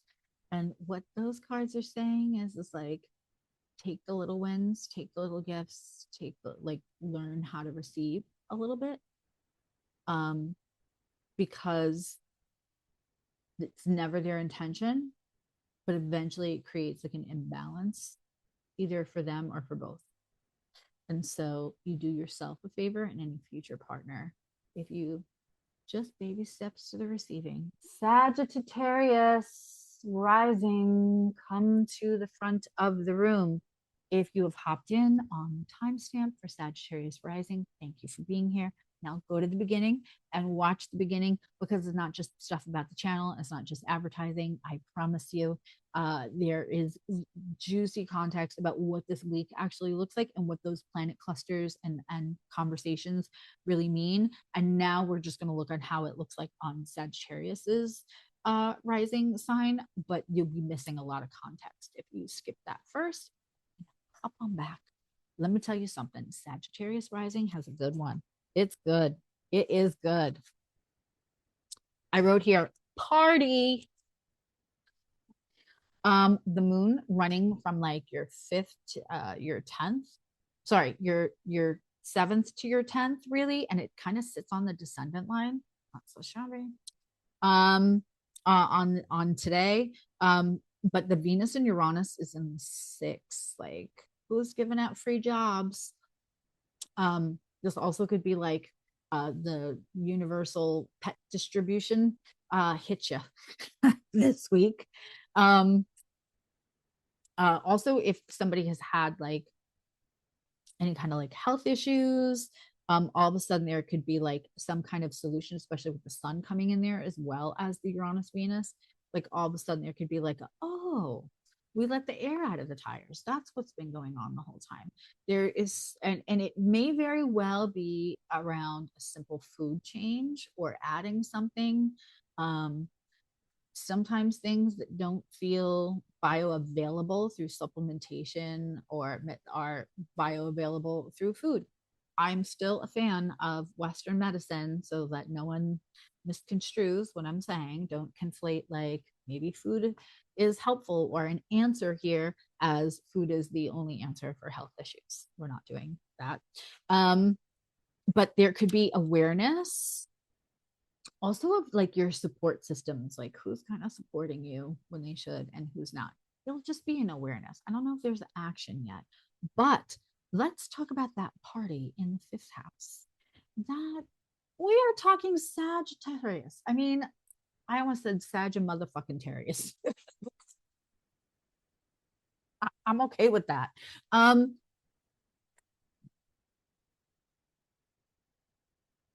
This is fun. This is Sagittarius trining your rising is a beautiful little pileup and some fiery ass planets in your house of creativity, joy, fun, sex. Yes, risk. We're going to get back to that in a minute. Romance. Maybe you have a little lottery ticket because you got the 4th and the 8th and you got all the pileup.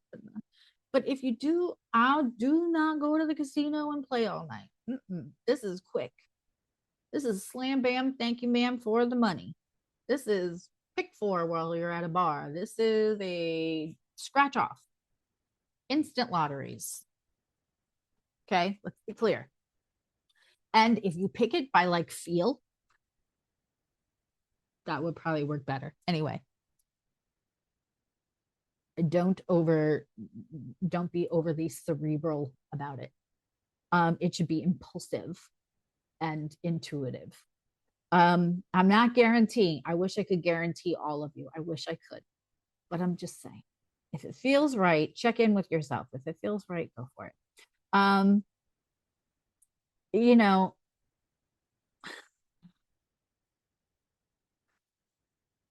you can also maybe be doing a little sexting. You could be wooed by somebody who's got a really, really big vocabulary. um, just somebody that maybe wasn't hitting it first, but then they turned a phrase a certain way, and like, oh, you're interesting.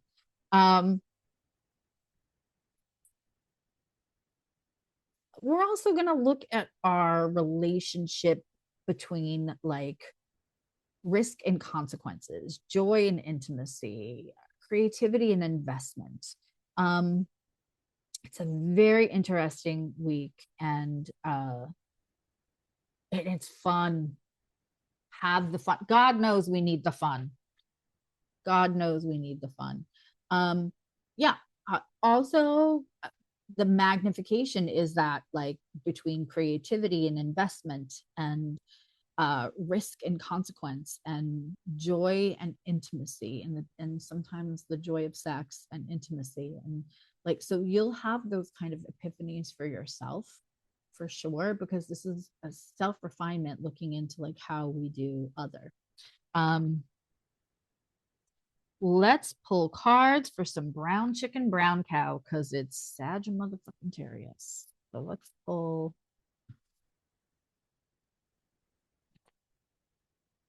Sagittarius rising. And just don't ignore things, because it's like, I don't want to talk about that. That seems rough. We're having a good time.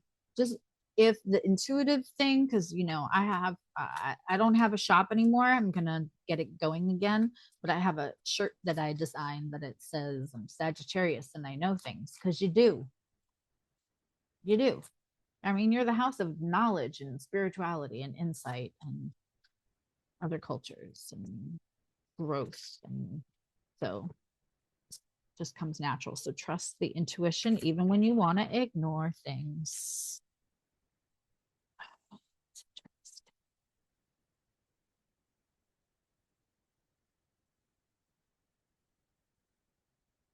Interesting.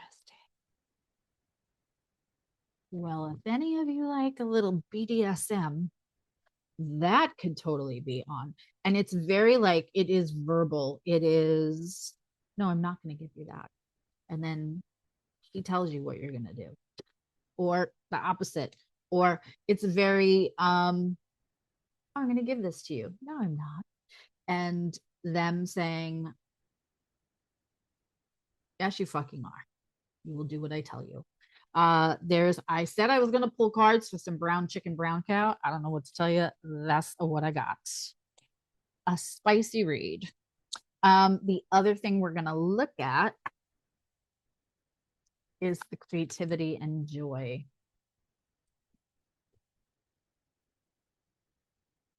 And how to make that last, how to make joy not a momentary dopamine hit and then withdrawal. Um,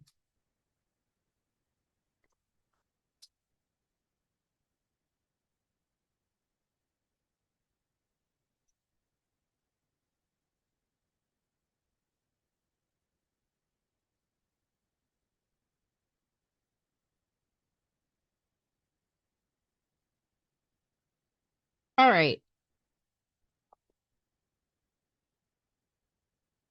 What I'm getting for Sagittarius, if there's things that, like, all day long you're like, it's good, that's fine, it's good, that's fine, and then 4 o'clock in the morning you're waking up with thoughts, um,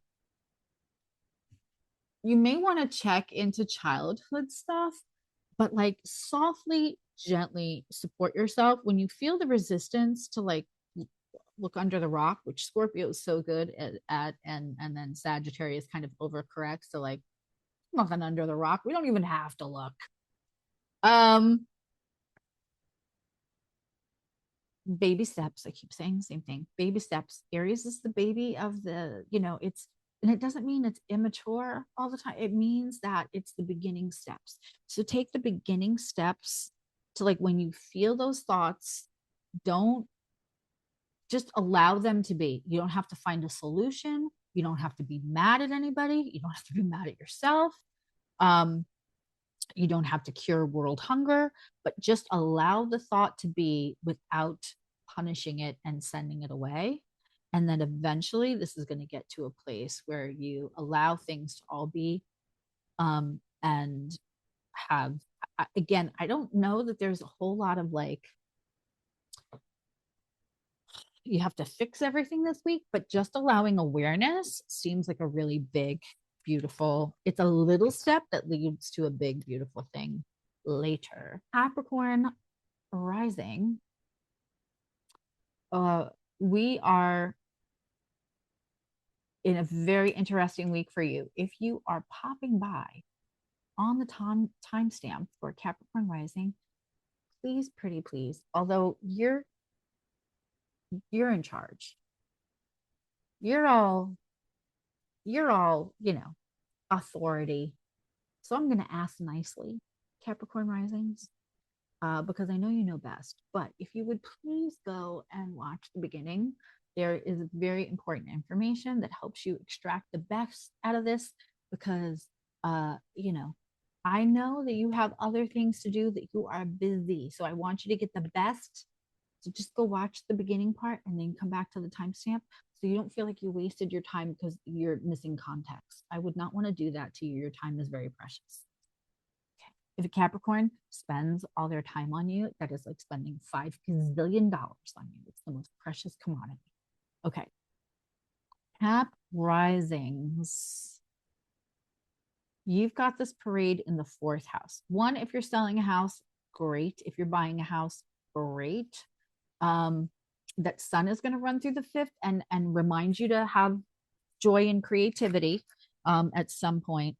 You've got the moon is going to be running between like the sixth mostly and the ninth. It's going to peak in the fifth a little bit.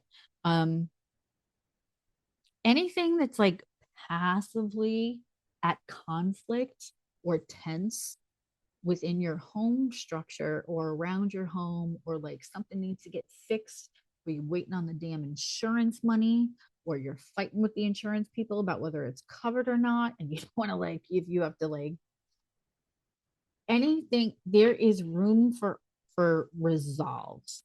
Okay. um you know, and there was just a reminder in my notes to tell everybody that, squares don't create the challenge, but they highlight that it already exists and then helps you find solutions. Um, I promise you that there's solution for more than one thing. And that's very important in the house where you find sanctuary.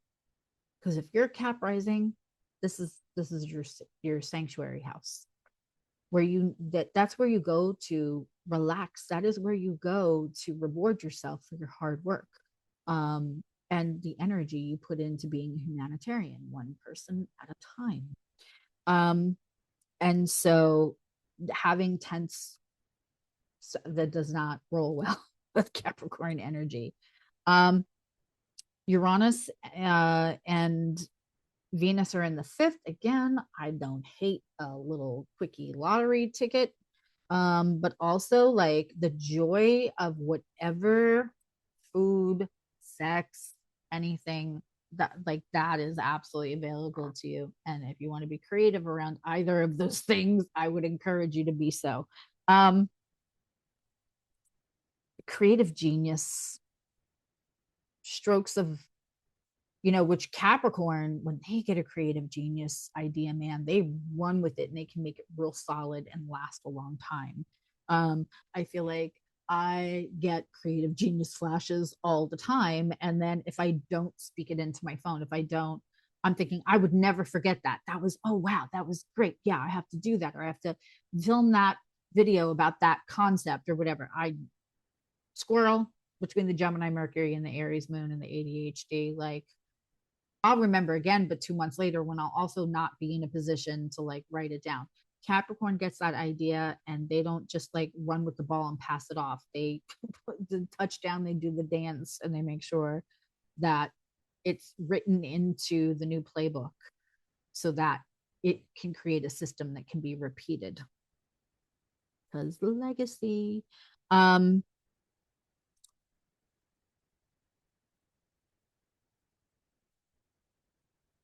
I'm trying to read my own writing, people. Um, oh, I said all that. I said it, which is good because I can relationships could be reinvigorated. Areas of partnership could feel magnified by the end of the week. But they could either find their crux and find the solution. They could find a fight, or they could just feel like they're really home and relationship kind of are blending into everything else. Um, let's pull cards for that. Let's pull cards for the home stuff.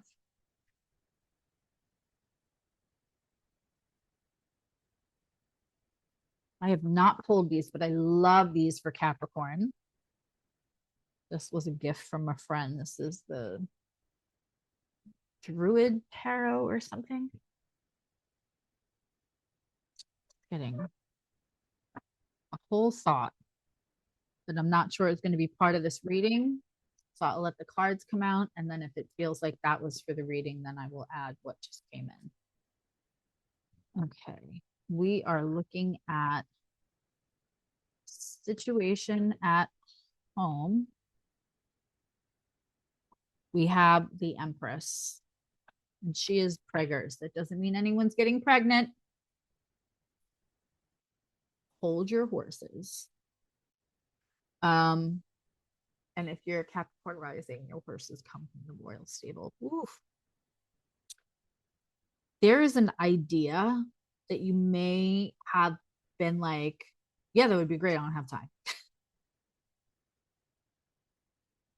If there are pressures at home, also if somebody's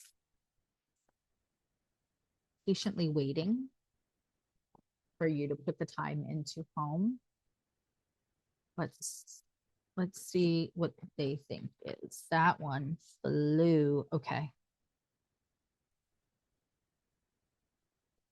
If you are a partner with Capricorn energy,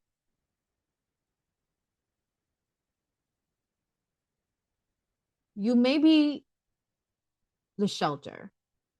You may be, because you are humanitarian one person at a time. So it doesn't mean your partner is not worthy of you or weak or whatever. But when you come in swinging. And it could be 5 minutes later, it could be 50 years later.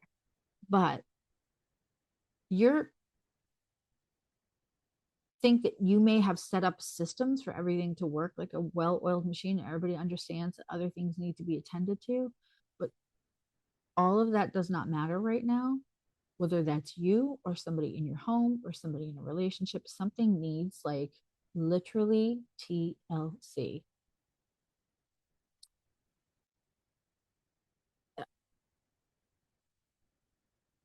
Whether it's an idea that you just thought like, yeah, that would be great, but I don't have time, or it's a person that is waiting for you to be as much of a caretaker maybe as you were at one other point. And I don't think that they need you to be this all the time, but right now it feels like somebody might need you, and you're so good at meeting that moment because a Capricorn has solutions. If you have problems, they have solutions, especially if they got a little Aquarius around them as well. And let's just that Venus in the fifth. How is that coming up?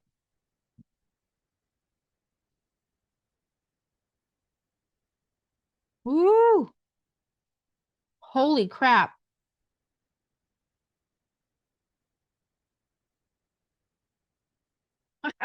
Knight of Wands, the Chariot, the Lovers, the Queen of Cups. That is the sex, the forward movement, the connection spiritually, and the choice, and somebody who's going to be supportive and loving. Aquarius rising, welcome to your horoscope, and please know that it's important for you to run back to the beginning and watch that whole thing, because otherwise you will be missing context and details that are important, because that's where I go over like the real meat of what the planets are doing this week. And now we're just going to get into how they're expressing through the houses they will land in as an Aquarius rising chart. Look And also, if you're very late, please listen to Pisces also. If you're not late to the reading, if you're late Aquarius rising, please listen to the Pisces also, because that may be where the planets are kind of hanging out. We're on the last page. So the moon is kind of running from your fifth to your eighth, tiny little bit maybe in your fourth, with the parade in the third, communication, interviews, contracts, car stuff. Be very careful driving this week. Um, uh, you know, you could have a conflict sibling or people feel like siblings. Resolution and boundaries that will probably last a while are available if you want them. And boundaries can be like resolution can be if you want it, it's available. And also, if the boundary is we're done here for the foreseeable future, whatever you do though, it may last a little while in that department. That also means if you go on a lot of interviews this week or you get some interviews this week, that could end up being a job you're in for a while too. Uranus in the fourth, comfort at home with that Venus there. And you could get, I love this for you, Aquarius, right? Because you're quietly trying to make everything okay for everyone. Um, and don't require a whole lot of like flash. It, again, personal placements can mitigate this, but you might get unexpected, like all of a sudden somebody goes, you know, I really appreciate everything you do. I don't know if I say that enough. And you just might it, communication is also in like a beautiful position for home or relationship. It's really quite a nice week. Um, you could get a gift flowers or like one of those like edible arrangements, or somebody sends a DoorDash or something to just say like I appreciate you. And again, I love this. Of course, for you, I am going to mention that you know, Pluto is coming for that ascendant. Now, I love Pluto near an ascendant, but when we are looking at like that third house lighting up and the fourth house lighting up, um, and the sixth house of self refinement, you know, with Pluto there, it depends. If you're very early, Pluto's really on your ascendant. If you're late, you've got 18 years or something before it gets there. Um, Lean into the change. And Aquarius, even as a fixed sign, you're so good at that. Lean into the changes that come in now. And part of that might be accepting the appreciation, because again, you don't ask for a lot of bells and whistles. You are bells and whistles. You are the quirky energy. You are the funky bunch all by yourself, right? But also like the appreciation that comes in, I'm going to give you the same advice I gave Scorpio, one of your fellow fixed signs, is like just accept little bits of the receiving energy. Um, but I think you are going to either feel or and hopefully be shown a lot of appreciation. And you know, personal, you don't need the help on attachments. You are the gold standard, the PhD, if you will, Aquarius placements of like how everybody should do attachments. I hate when you get called detached because that's just a bunch of bullshit. They're just not about the drama, and it's harder to manipulate them. They don't attach to the things that don't serve them anymore. But they're humanitarians, so they're not detached and they're not cold. They've just got a healthier, um, they've got a healthier perspective. Um, but when they're not in the drama with other people can feel less loved or less cared about, but that's not what it is. Like an Aquarius cares. Um, but having that caring aim back at you and the appreciation, that could be really, really nice this week. Let's see.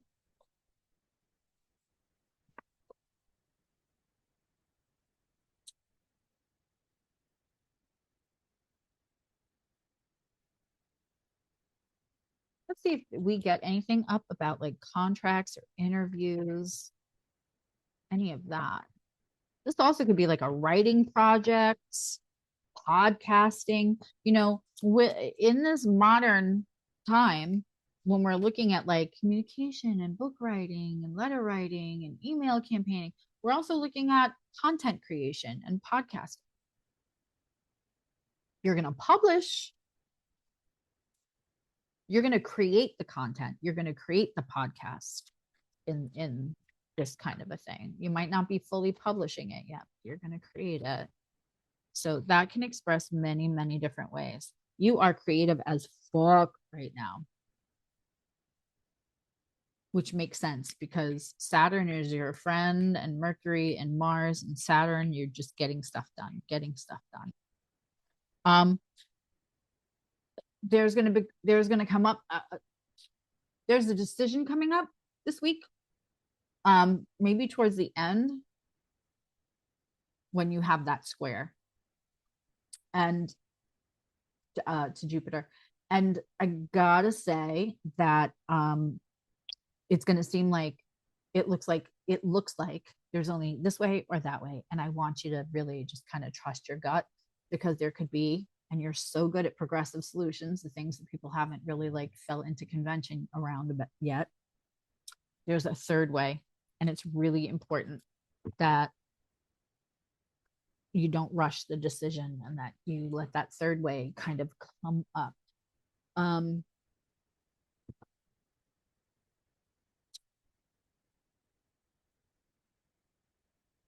Let's just take one card around that self-refinement.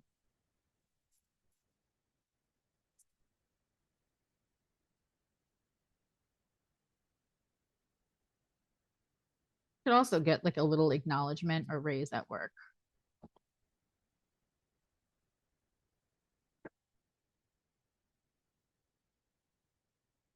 Receiving elation. So we're going back. That's insane confirmation. It's allow yourself to receive as much as you give. All right, Pisces rising, lovely Pisces risings. So ignore the graphics, because sometimes the graphics don't line up. But if you see your second house here begins with 2 degrees, and so does this, it's just a matter of room for the illustrations. So you're having that parade in the second. Listen, Linda. Also, Pisces, would you please go back and watch the beginning if you haven't, if you're just jumping in the timestamp, and also thank you for being here.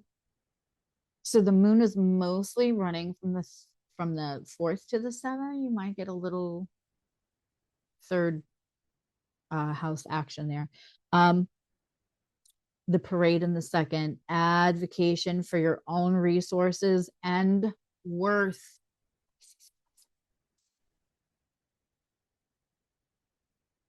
Pisces risings can sometimes feel like they have to fight to be seen, or their identity, they're not sure how other people identify them, and they can spend a little bit too much time in their head, instead of just putting down the boundaries of how people can identify them, and either accepting that they don't identify them correctly and letting that go, or just sticking with the people that, right? Because Pisces is so expansive. And I say this all the time in personal things. Not all people are going to be your people, and that's okay. I don't want to be like real life friends with like 100 people. That sounds exhausting. Maintaining like all those communications, all those like going to all the things. No. Especially Pisces. But it feels good to feel love from all over the place. And just remember that like just all people aren't your people, and that there is lessons to be learned, and advocating for your own self-worth this week.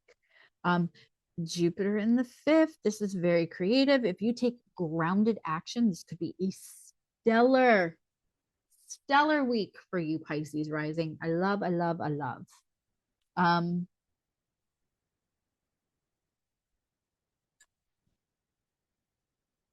Sorry, I have a niece traveling.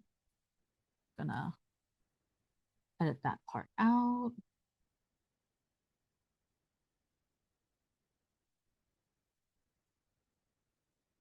What is going on with my phone?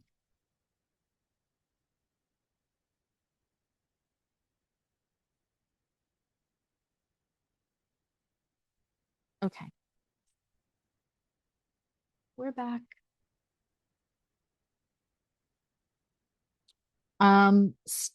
Absolutely stellar week.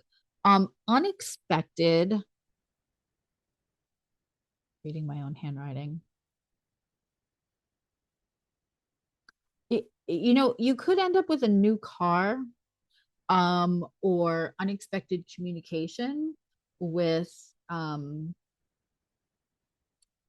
friends, as well as like contracts could be on deck for you as well. Um, there's could be something going on with a partner where it's like if there's been any fogginess around communication and like a lack of wanting to execute the boundary because you don't want that to be hurtful to them. It's you get very quickly. When I took my ethics class, they were talking about like how important it is to have like a cancellation policy. And I was like, oh, well, I don't want people to feel bad. Like sometimes I run late and whatever, and I don't want the focus and whatever. And they were like, if you're trauma informed and you're worried about people's nervous system regulation, then them knowing what the rules are and what they aren't probably allows them parameters to then act accordingly. And then not knowing could be far more triggering. And I was like, oh my God, I didn't think of that. I was trying to be and that is some Pisces ass energy because I got it on my seventh and my North Node is in Pisces and it's in the sixth. So I wanted to be so kind that I didn't put any parameters for the other people in which for them to operate safely where they felt safe because they understood we all were on the same playing field with what the parameters are. So there could be something happening in a relationship where you're like, well, I don't want to like, there's a difference between an ultimatum and a boundary. An ultimatum is born out of manipulation of the circumstance. You do that to evoke a certain reaction where, saying, hey, this is a non negotiable for me and this is a boundary is self love.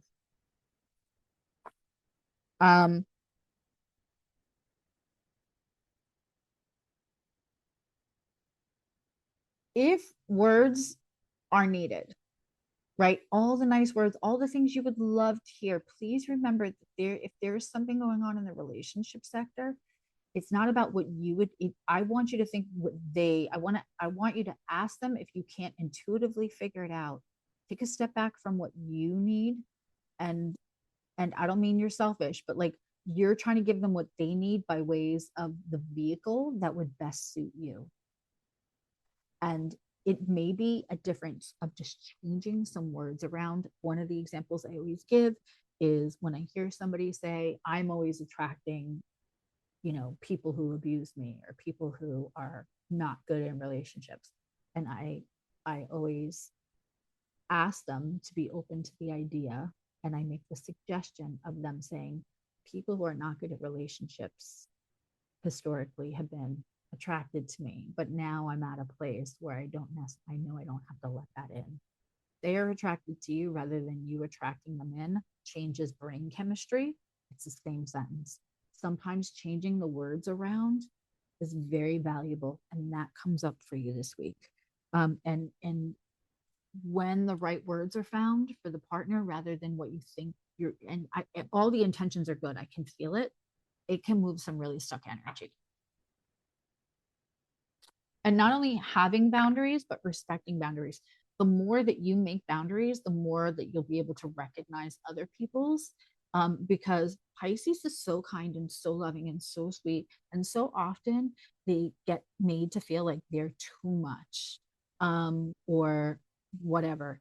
And and the sometimes because they don't want to put boundaries down because it feels mean, or they don't want to be manipulative. Um, it can invite chaos without any kind of parameters for anyone to operate. And so I know it feels like I just said that. There is joy.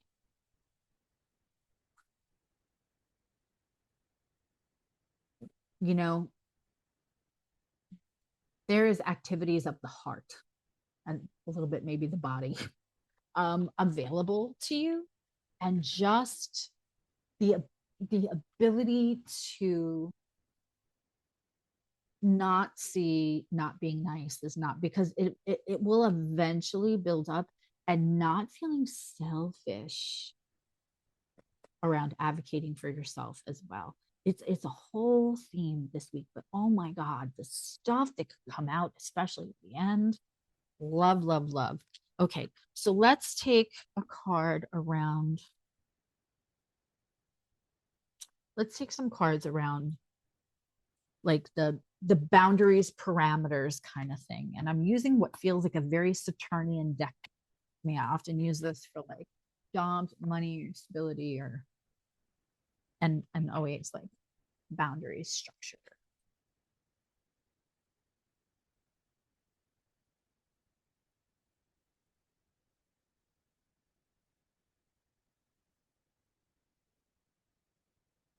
Ooh, I caught that one before it fell on the floor.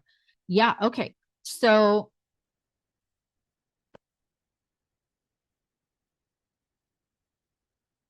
there is like some kind of action where you feel like you've made your wishes or desires clear and you're waiting for the other person to come in.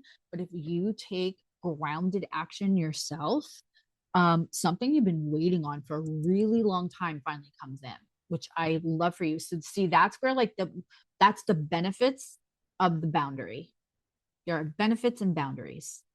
The benefit of the boundary is you get to have something you actually like long. I got the 7 of Pentacles upside down.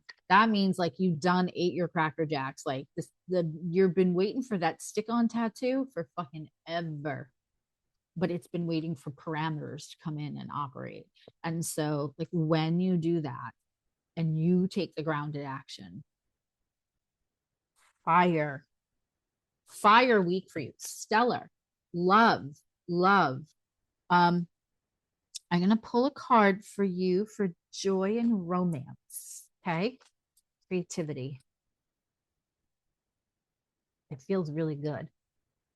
And it almost is like the more you create the little bits, tiny little bits of structure, like the more when you get to relax and be like all Piscean, like you can do it without like the thoughts in your head pulling you out or making you feel like you can't relax or you know.